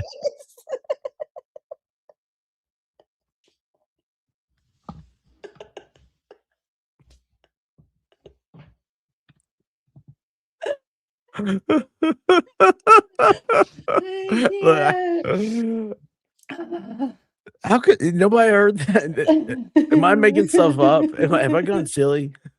I mean, well, how can the trial go forward after that one? Everybody just like, okay, yeah, it's a condominium. I mean, wait a second, dude. What's that? What's it? Lally was like, "You and me both, bro." He just kept going. He's like, we're able to talk about that. Yes, and his mom also. His mom is the one who says bukkake instead of bucanic. Oh my gosh, you've got to be kidding me. This is no wonder. Oh. Oh no. Oh my gosh. The condom minimum. That's why there's big. Okay. And then she starts to cry and blame Turtle Boy for being there. Exactly. I'm so proud of you, right? This is my proudest moment. Wow. The Let's proud ask Turtle Boy teacher. if he's got a condominium. Oh no. Oh my gosh. That's And when Mr. K pulls in and parks, you get out, correct? Yes. And so in order to get into the building, in order to get into your home, how is it that you get into your home when you get to the How do you get into your home? There's a door around back that I go into. How do you get into your home? There's a door. around back I go into. Also, like, do most condominiums have a back door? I feel like a condominium usually has like a main door. And I gotta either have a key or they buzz me in, but I usually have a key and I gotta go up 3 flights of stairs, and then we're at the top. 3 flights of stairs. This part's actually really important. Lock in. 3 flights of stairs. He doesn't know anything. He can't say anything, but he knows for sure that when he goes in the back door, he has to go up 3 flights of stairs. In his story, he gets home. I don't know when he's going to say it, but spoiler alert, he gets home at exactly 12:21. And guess what?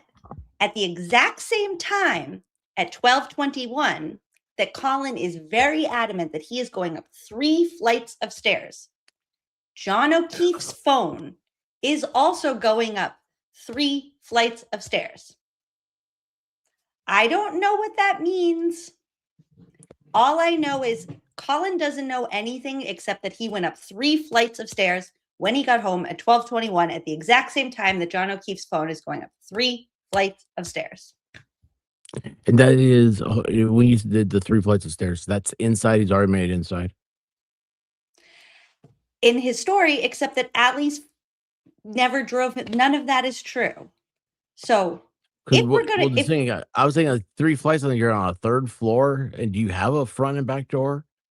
I don't know about the back door. I mean, I guess those are things that I can't imagine they're lying about because it would be like too obvious to like anybody. I've been to that complex, and they are there are 3 floors, like they're tall condos, and there would be 3 floors. However, the fact that he remembers that and is so adamant about 3 flights of stairs. Well, let's imagine that Allie didn't pick him up at the time that she says that this lie happened, and she didn't drive him home because literally her phone doesn't do that.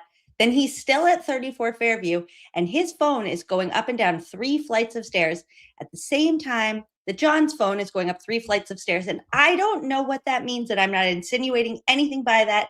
I don't do theories. I'm just reporting the facts that we heard in the trial. It's like wouldn't even call them condos or townhouses. I don't know exactly how to describe what this is. You go in and it's like a circle, but not a cul-de-sac. They're like very close together and really tall. And I have a video of it, but I don't want the internet to think I'm that weird. So I'm not going to do that. But, they're like, it almost looks like a hotel. Like, I don't know how to exactly describe this. It's not projects. It's like, they're nice. They're like, they're just crammed together. It looks like Canton was like, maybe like what you would call low income housing, but like in a rich town. Like picture low income housing in a rich town. So it's not like, it's nice, but they're not townhouse. Well, I guess they're not what I normally picture townhouses. They're like, it looks like this is too specific for this to even be helpful. It looks like where I used to go on vacation in New Hampshire. Like it looks like a ski resort almost. Like it looks like a timeshare type thing. Yeah, maybe. like where they're all going to a place and they all look the same. And like there was like a little street that they were like, let's cram as many houses in this little street, but like also have them be nice. They're like some of them are individual. I'll just pull up a video. Hold on. Keep watching, Colin. How is it that you get into your home when you get to the condo? There's a door around back that I go into, and I gotta either have a key or they buzz me in, but I usually have a key, and I gotta go up 3 flights of stairs, and then we're at the top level in the condominium. And so you have to get sort of into the building before you. Okay, hold on. And then hopefully this will make sense why this was just really impossible for me to describe, because even looking at it right now, I don't know how I would describe it. Okay, tell me that doesn't look like somewhere that you would go on vacation. Yeah, it does. So they're like, or a they're senior nice. Assisted living. Like they're nice inside. They're expensive, clearly, but like also not for Canton, really.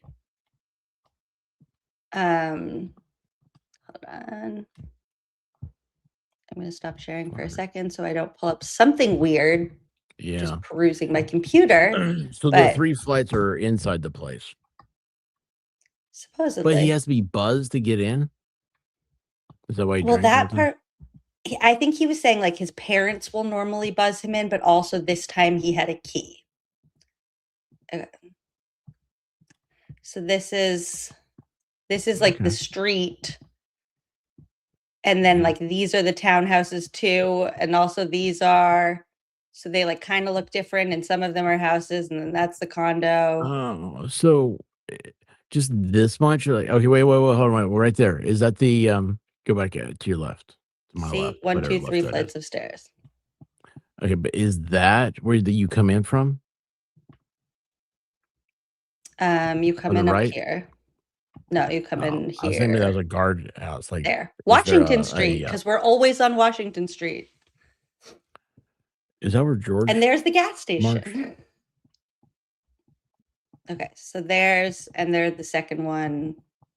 This isn't doxing because they say it in the court docs. But there's your three. I'm trying to prove that he does go up 3 flights of stairs. See?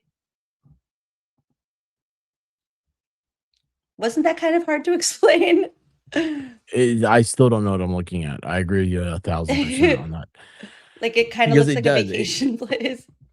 Yeah, it does look like a vacation place. I know exactly what you're talking about there. Good. I'm glad. Wait, you went to New Hampshire to vacation? That seems so weird to me. Why? Everybody in Massachusetts goes to New Hampshire on vacation. Yeah, one condo is 3, like one of those that I was just pulling up, like that is one of those units is like that whole thing. I think. I don't know. I haven't been inside. No, actually, no. That's not true because then it just said like unit L is available. Hold on. Back to the listing. Share this tab instead. Okay. 1 flight of stairs. So yeah, I mean, I guess it's wherever they are, they have to get into it in some way. So either he's going up 3 flights of stairs, like within the shared part, like the lobby. That's really nice. Good light. I feel like this should just be like a bigger window than like those 2 weird separate windows. Having a tall ceiling though, man, it's gonna be hectic. Yeah. I feel like they went cheap on the windows. Like those look like old windows in a new building. That's a nice sink. I've always wanted a double sink. Yeah, but then you're in there with somebody else. You don't have to be, but you could just have your stuff separate. I kind of like that little like hidden room with her. Yeah, it's nice. Like I could look at these type of pictures all day. I don't even know.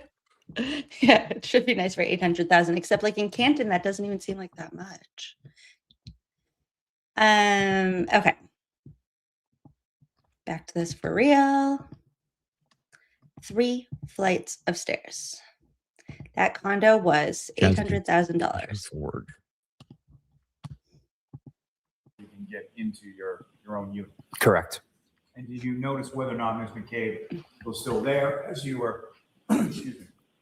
Did you notice whether or not Ms. McCabe was still out there parked when you opened the door with the key? That I do not remember. And you get into the condo where you get into your home, and who, if anyone, was living with you at that time? My parents and my little brother.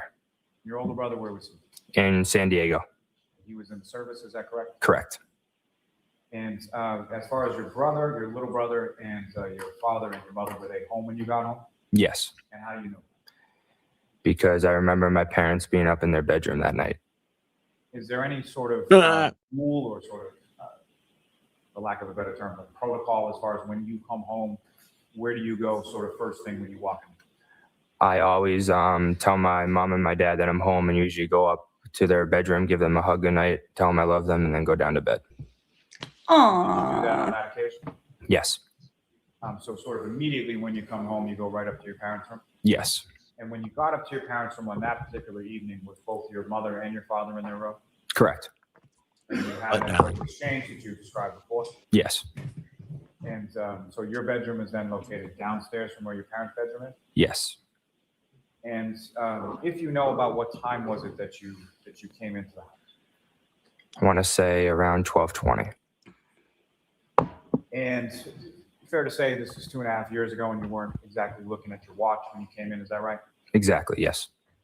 And as far as being home or having that curfew, Lally's like, so you might be wrong right now, but like that was a long time ago. So, and he's like, yeah, definitely. curfew around midnight or so, did you get in trouble for being late that night? No. Objection. I'll sustain the objection. I'll strike that. Now,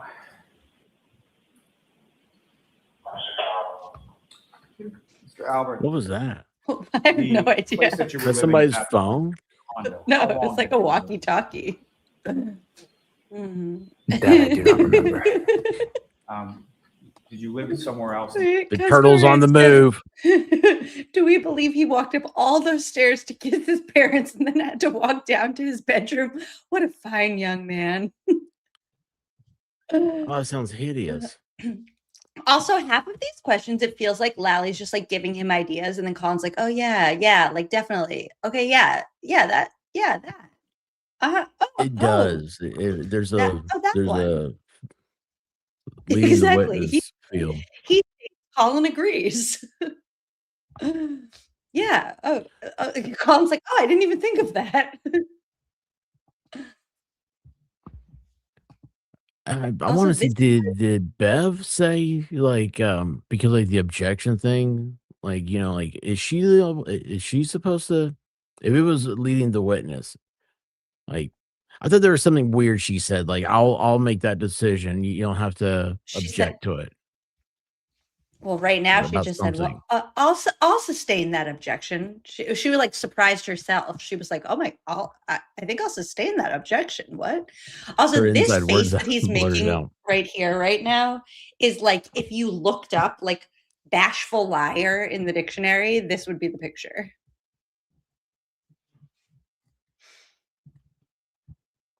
Bashful is such a strong word for him. That's not something I would ever. Canton prior to. Yes. Where was it that you lived? 7 Meadows Ave. And how long did you live at 7 Meadows? My whole entire life before moving to that condo. And so all I'm sort of trying to ascertain here is, so from the time of January 28, 29, 2022, was it a long time, short time, months, weeks, years? How long had you been living at the condo? Short time, I'd say a couple months. And so prior to that couple of months, you had lived your whole life at 7 Meadows Ave, correct? Correct. And that was a single family house, is that correct? Yes. And with respect to living on Meadows Ave, did you know people that lived on your street growing up? Yes. And at some point while you were living there, did you come to know someone by the name of John O'Keefe? Yes. And how did you know Mr. O'Keefe? He lived at the top of our street. So how many houses, if you know, were sort of in between your house and Mr. O'Keefe's? 2. And do you know how long that Mr. O'Keefe had been living on that street? I do not know. And how did you know him, sort of, if you could describe sort of your relationship with your neighbor, Mr. O'Keefe? I knew him because I knew that my parents were friendly with him. So and I knew he lived at the top of our street. That's how I know him. This part's too boring. Okay, screenshot. My parents were friendly with him. Yeah, No wonder. shout out to Trial Channel for timestamping everything, so it's so much easier. Yes. And was that something that you took a screenshot on your own phone and then were able to then provide it to them? Correct. May I approach? Yes. So I'm showing you a document, it's actually to look at it and then look up when you're finished. And do you recognize that, sir? Yes. What do you recognize that? My text messages between Allie that night. And what's contained on that, is that a fair and accurate portrayal Allie? of what you recall as far as the text message, and what was on your phone as far as what you took a screenshot of the text messages between you and Allie McCabe that night? Yes, sir. I approach again, Your Honor? Yes. I'm going to seek to introduce in a minute. Mr. Jackson? Yeah, one moment. Sure. No objection. Thank you. All right. And jurors, remember the instruction I gave you about the text message. Seven Meadows was sold in 2022 for $730,000. Which is also weird to sell something for $700,000 and then buy something for $700,000 down the street, but sure. But 700,000 today's money, so maybe a No, little bit less. that's how much they sold. Oh. It sold for that in 20, like when they moved, that's what they sold it for. No, the So condo. I get what you're saying. Where they moved into? So they- Excuse me, let me finish my thought. So the Zillow listing is a modern, like it's today listing for 700 and some thousand. I got That's what I was thinking. So it's like, are a correct. 4-year difference. It's so weird. But then you still I mean, pay be like correct about condo anything. fees, and it's like not that. It's like just down the street. It is closer to D&E. Yeah, I don't know. Do they have a pool or anything cool? Also, the listing picture has a broken shutter. Hold on. Like, why?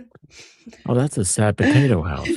This broken shutter. What year was that house built in? Built in 56? It has a fireplace in the middle?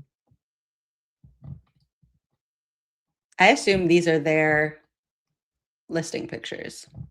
This feels No, very those are- Albert family. I figured it was AI put it in furniture. No, but I think that's their family gathers here, and that's definitely their Canton sign.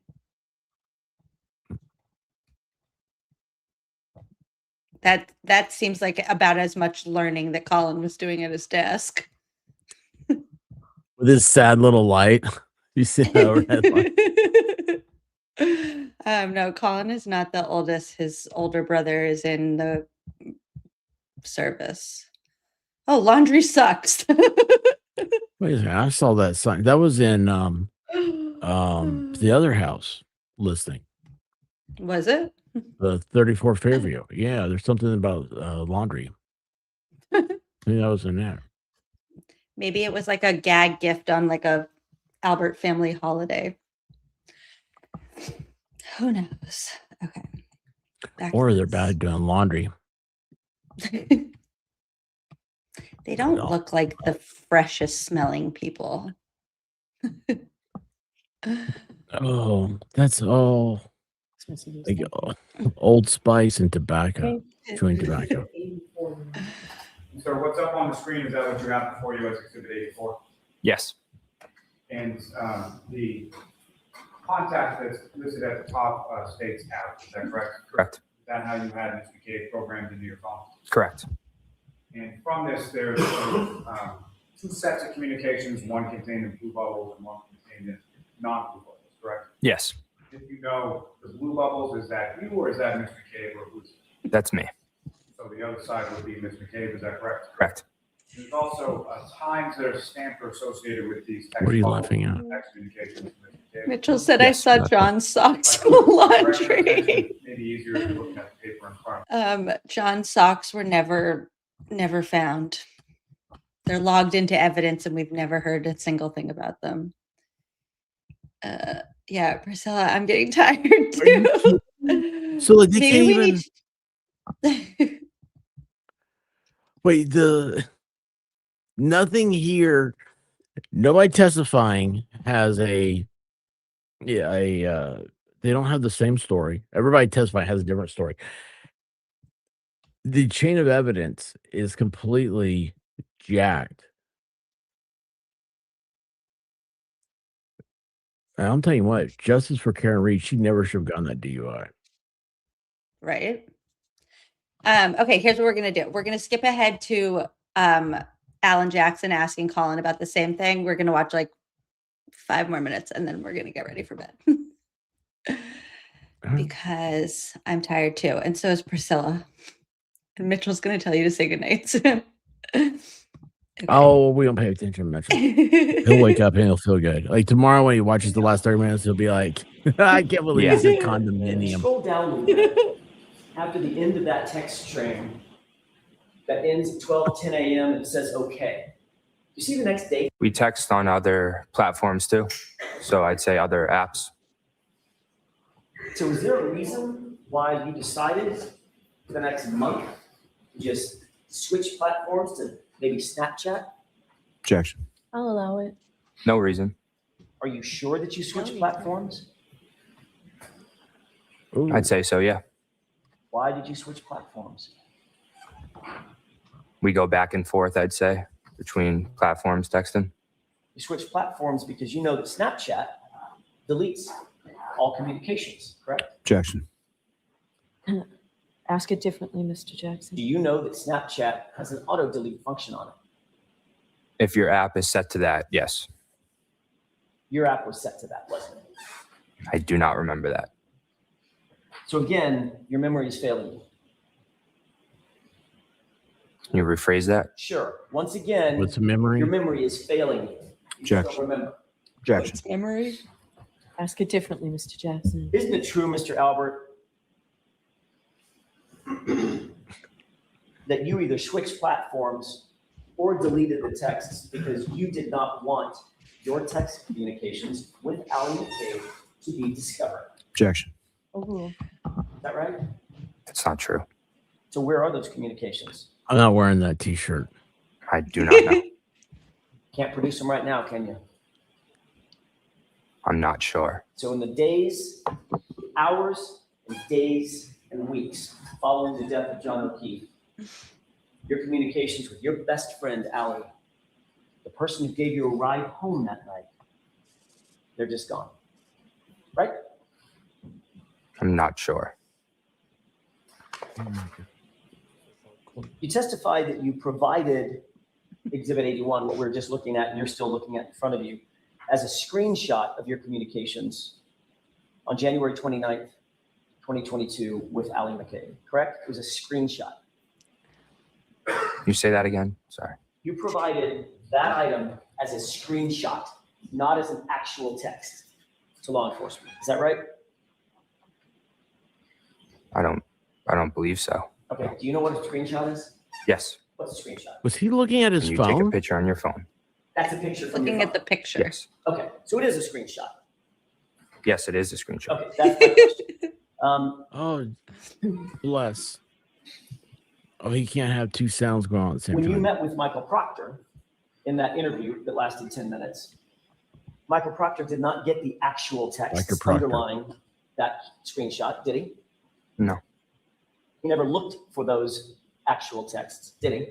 No. He never asked you for those actual texts, did he? No. And you never volunteered to give him those actual texts, did you? I think I volunteered to, yeah. On that day? Oh, no, not on Yeah, that that day. sounds Not on good. that day. Oh, no. No, and he asked for Do him you know months what later. phone extraction is? Not familiar. Okay. Have you ever heard of a phone imaging or a phone extraction or a forensic extraction? Any of those words sound familiar? Also, I love Alan Jackson. Why are you asking Colin about a phone extraction? These are questions for Proctor. Like, Colin's not supposed to be like, hey, Michael Proctor, do you want a phone extraction of my phone? Like, he gave a screenshot. Like, he's in high school. He doesn't know what the investigation is supposed to entail. Let's imagine that all of this is actually true and he wanted to be like, hey, I actually do know that I left at this time. Here's a screenshot because I don't know how else to get you my text messages. Like, how would you give somebody your whole text messages? You would give a screen, like I would send a screenshot and be like, oh, actually, I remembered, like, I know I left at 12:10 because I have the screenshot. And then it's on Proctor, the investigator, to be like, hey, actually, we do this thing in law enforcement called a phone extraction. This is not on Colin. Like, this is embarrassing. People like to do the whole screenshot thing, and it's like it's all just made up. Like, you don't know that it really was there or not. But I would think, like, if I was actually trying to, like, prove that I was somewhere and I had just talked to law enforcement and then I was like, oh my God, I remembered I left at 12:10. I know it because I have this text message from my friend who picked me up at that time.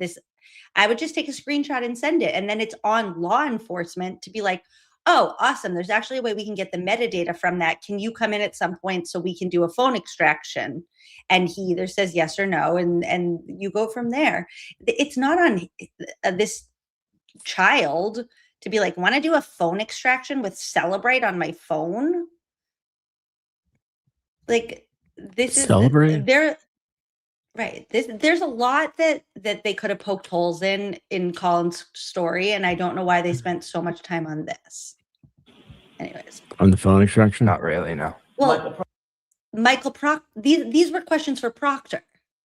Like, all the questions that Alan Jackson is asking right now were questions that he should have been asking Proctor. Why didn't you do a Celebrate extraction on Colin's phone? What day did Colin send you the screenshot? Did you have any questions about the metadata? Did you ever get the metadata? Did you ever prove that the screenshot was legitimate? None of these are questions for Colin and Allie. What do you want? What do you want Proctor to say? I mean, what do you want the answer to be? I mean, because you already know the Proctor- answer.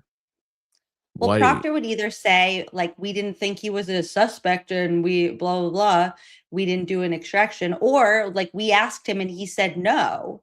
And then that, like, whatever. I don't even really care what the answer is, to be honest. I'm just saying the question about, like, he's asking him, like, do you know what a phone extraction is? Like, Colin was supposed to go in and be like, hey, can you do a phone extraction?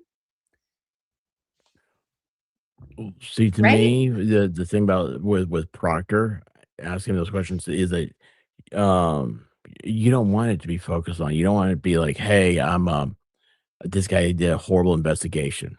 Okay, because you can do a horrible investigation and Karen still be guilty. What you want to do is like put in Proctor as in that day at what was it, 10:30 or whatever, he knew that what had happened. Somebody had waffled John, and it was probably the girlfriend. And she's one of those girls has one of those accents. You know, I mean, he was texting all that to his buddies. And so you know, you let that lead. He is the evidence. This is what I mean. I'm not saying I'm right or anything. I was just like, But then at least with this asking kid, Proctor these questions would at least just highlight their like Bowden defense that, like, it was such a bad investigation that even if Karen were guilty, you can't find her guilty because they literally didn't investigate. And this is just an additional layer to that. It was like they got a screenshot of like somebody's alibi and they didn't get the metadata for it. I just think like what, like, well, you where know, we, you why, know that Colin doesn't know this stuff. but that's why I'm Right? saying I mean, it's like you so know, because ridiculous. he's a high school kid. Exactly. So So that's why would it you just ask feels this? so ridiculous. Yeah. Like, why is this what Alan Ridiculous Jackson to is you. spending his time doing? Because he Proctor wants never asked wants you, Colin to Given get frustrated that answer, and Michael break Proctor never character. asked you if you could do a phone extraction of your cell phone. That's Did what he? I would do. No, He never asked if he could take a forensic image of your phone, did he? no, Do you know what metadata is? Like, nope. You know the dates and times. You take And a that's photo pretty on simple. your phone? Metadata, because I mean, that's Sometimes, well, Facebook's not named sometimes. that, right? Meta. but also, like, who cares if he knows what what is he? What's the correct answer? Metadata is data about data. Like, no. What are they going for here? He's just trying to frustrate. A better question is like, why didn't anybody prepare your clothes for court today? That, you know what, that if that were relevant to the string of questioning he's doing right now, that'd be a great question. Think about that. He'd be like, wait, you know what, huh? What? And then he gets focused on that, and he's I don't know. And I could be completely wrong. I just think that Alan Jackson just giving him the rope to see what he does with I mean, I get this, that it's like, if it's just to highlight to the jury, like, this is BS, then that's fine. But it's like, then asking it in the form of like, did Michael Proctor ever do this? Did Michael Proctor ever do that? Not like, do you know what metadata is? All the time. It'll capture the date and time of the photo. You know that? Objection. I'll hear this answer and it may end your inquiry. Do you know that? Pretty sure. Ian? Pretty sure I do, yeah. Have you ever heard of that data, the dates and times and geolocations? Have you ever heard of that referred to as metadata? No. Okay, so I'll just use the word date and time. Okay. You know that on your phone, if you pull up a text, you can go behind the text and see the date and time that it was actually sent or received, right? Yeah. But on a screenshot, you're left with just what's on the screen. Can't go behind the screenshot, right? Yeah. Okay. You provided just the screenshot, ultimately, not the actual text, correct? Correct. But in September of 2023, Michael Proctor's partner, a man by the name of Yuri Buchnick, you know that name? Yeah. He contacted you and said he Do you know your mom called him a dirty word? wanted to talk about your text messages, correct? I don't remember. Do you remember that you told Yuri Buchnick when he asked about the text messages, you did not have the screenshot anymore. You sent it to your father, Chris. I don't remember that. Do you recall telling Yuri Buchnick if he wanted to get the screenshot, you weren't going to give it to him. He'd have to get it from your dad. Do not remember that. You Because he mailed it. Buchnick agreeing with you and saying, sure. He mailed the original. He doesn't have it anymore. Don't remember that. You don't remember giving, you certainly don't remember ever giving Trooper Buchnick a copy of that screenshot. No, I don't remember. Because you didn't. Jenny, I didn't know either, and I Googled do not it, and I remember. wish I But you never did give it to did. your dad, right?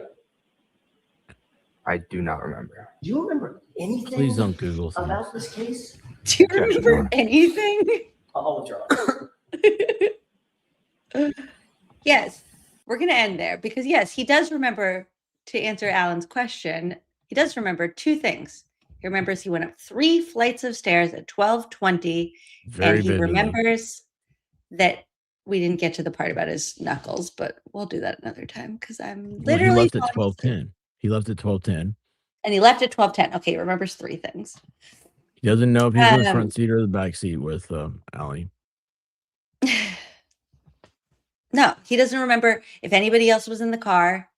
He doesn't remember anything except for 3 flights of stairs, leaving at 12:10, and how he got the knuckles that we'll get And to. that he lives in a condominium. A condom minimum. Minimum, sorry. Yes, a condominium. Can't say it anymore. So, to wrap this up for tonight, what you need to know Yeah, I is saw that it. if not lying, why lie? And if lying, why? That is the riddle that I will leave you with. Hold on, wait. Write that I don't down, know. Mitchell. But if this seems like a safer way to prevent drugs from becoming a bigger problem, so I wouldn't even think that's a bad thing.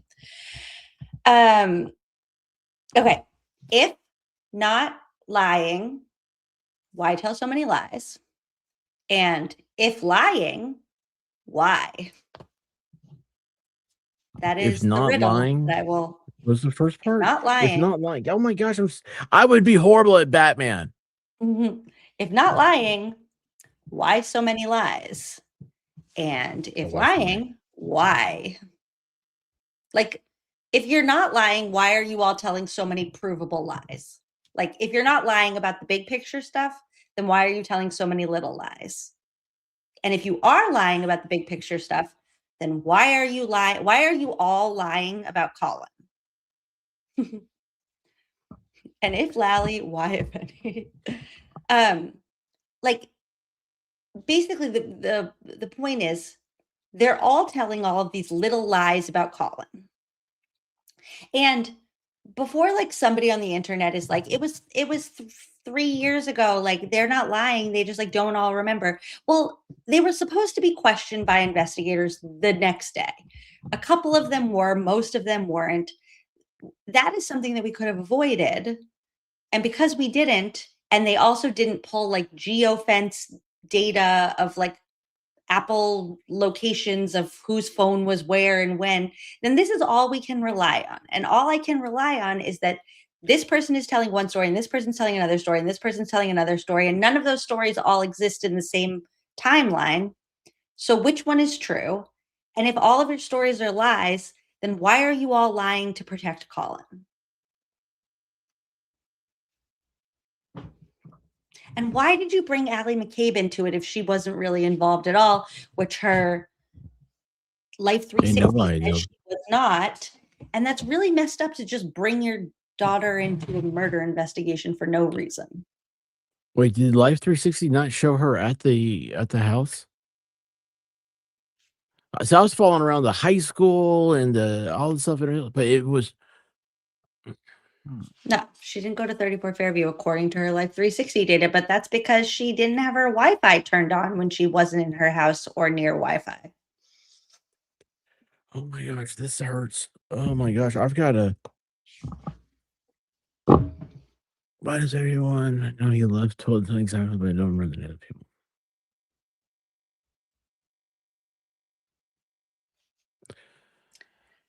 And that is what we need to end on because I'm exhausted and this could go on forever. I already forgot the name of the Fisher cat. That was right. The Fisher cat.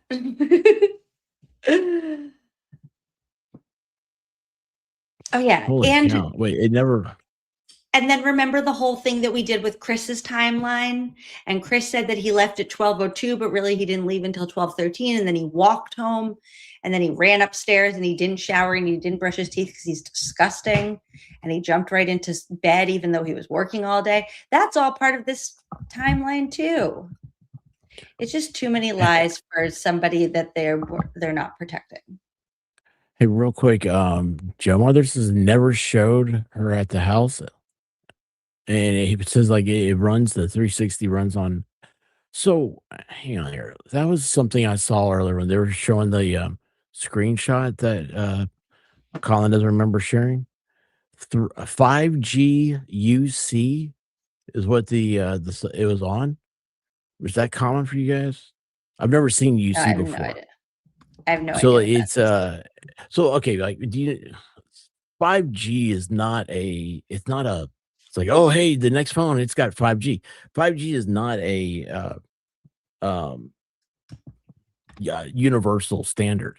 It just means 5th generation of their programs. When every cell phone company rolls out a new thing, that's the next. So the next generation will be 6G, but like Sprint will have a different type than T-Mobile or Verizon and whatnot. So 5G, you see though, it says is it's T-Mobile's branding for its mid to high band networks. So I mean, shouldn't This it was have? from Colin's phone anyways, so it's like that's not even Allie's phone. Allie didn't have the screenshot. We only saw one side of that. Yeah. But what I'm saying is you guys have really good cell service up there, it looks like. Yeah. I mean, sometimes.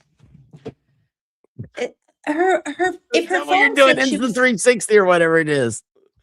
No, if her phone said she was somewhere, that's where she was. Like, they don't get to just say, no, I wasn't there. No, I wasn't there. No, I wasn't there. Like the same thing with Jen McHugh. It's like your Celebrate says that you Googled this at 12:27. You Googled it at 12:27. It counts for everybody else in court. It counts for you too. Like, exactly. I have a 23-year-old daughter. I have her on Life 360. I see wherever she is. It shows where she is. Like, it's never like, oh, like I saw you, you were in the school bubble. Like, no, I wasn't. I was at home. No, wherever your phone says you are, that's where you are. Maybe for a couple seconds, it will like recalibrate and it will like it will be wrong for a second. And then it will be like, doo-doo, and your little dot goes all over the map, like when you're waiting for an Uber. And then it's accurate because it just is. Like, that's why we have these things. Like, nobody's going to get Life 360 for their kids if it doesn't ever show where they are. Exactly. No one would buy Life 360 if it was this, if it wasn't accurate. Like, there'd be no point. I know. Why is it 1:00 in the morning? I need to go to bed. Okay. I can't wait for next week. Also, you guys, I think we're going to do a call-in show at some point because now I know how to do it. And I feel like it would be fun. And like have people call in and we can just like talk. Maybe next week. Well, who's gonna call? How do you? Oh, somebody else did one. What's how? I know that. I saw that one. Okay, we'll figure it out. If you guys are interested in that, let us know. Okay, good night. Am I gonna be here for it? Yes, of course. What? Oh, I'd love to. That'd be awesome. I've never done one. I looked into it one time. Okay, so we'll do that next week then. We'll do it next week. So I don't have to plan anything. That's so fun. Okay, It's so like- the best I thing feel about tonight It's like house when you're shopping. teaching and the teacher gets like wheeling the big TV. Next week we're just There doing a you go. call-in show. Zach, that's the thing. I already am asleep. Okay. Good night, everybody. I'm making myself a note right now to give you homework. Oh, yes. Go check out the merch shop. Emily makes beautiful shirts. Thank you, J7. Good night, everybody. Can't wait to see what J8 does. If you need a place to breathe, some stress to just relieve, then come watch Emily see, where we keep it drama free. We want justice for John O'Keefe, Aiden and Kelsey, waved bye bye to Morrissey. Let's clean up Norfolk County. Emily C, the one we need, reading sidebars with Corey, writing Hank diaries, giving the people what they need. It's my pleasure to entertain, keeping you laughing makes my day. Positivity all the way. What do we tell Satan? Not today. And now it's time to say goodbye. But before we say goodnight, just keep one thing in mind. Please like, comment, subscribe.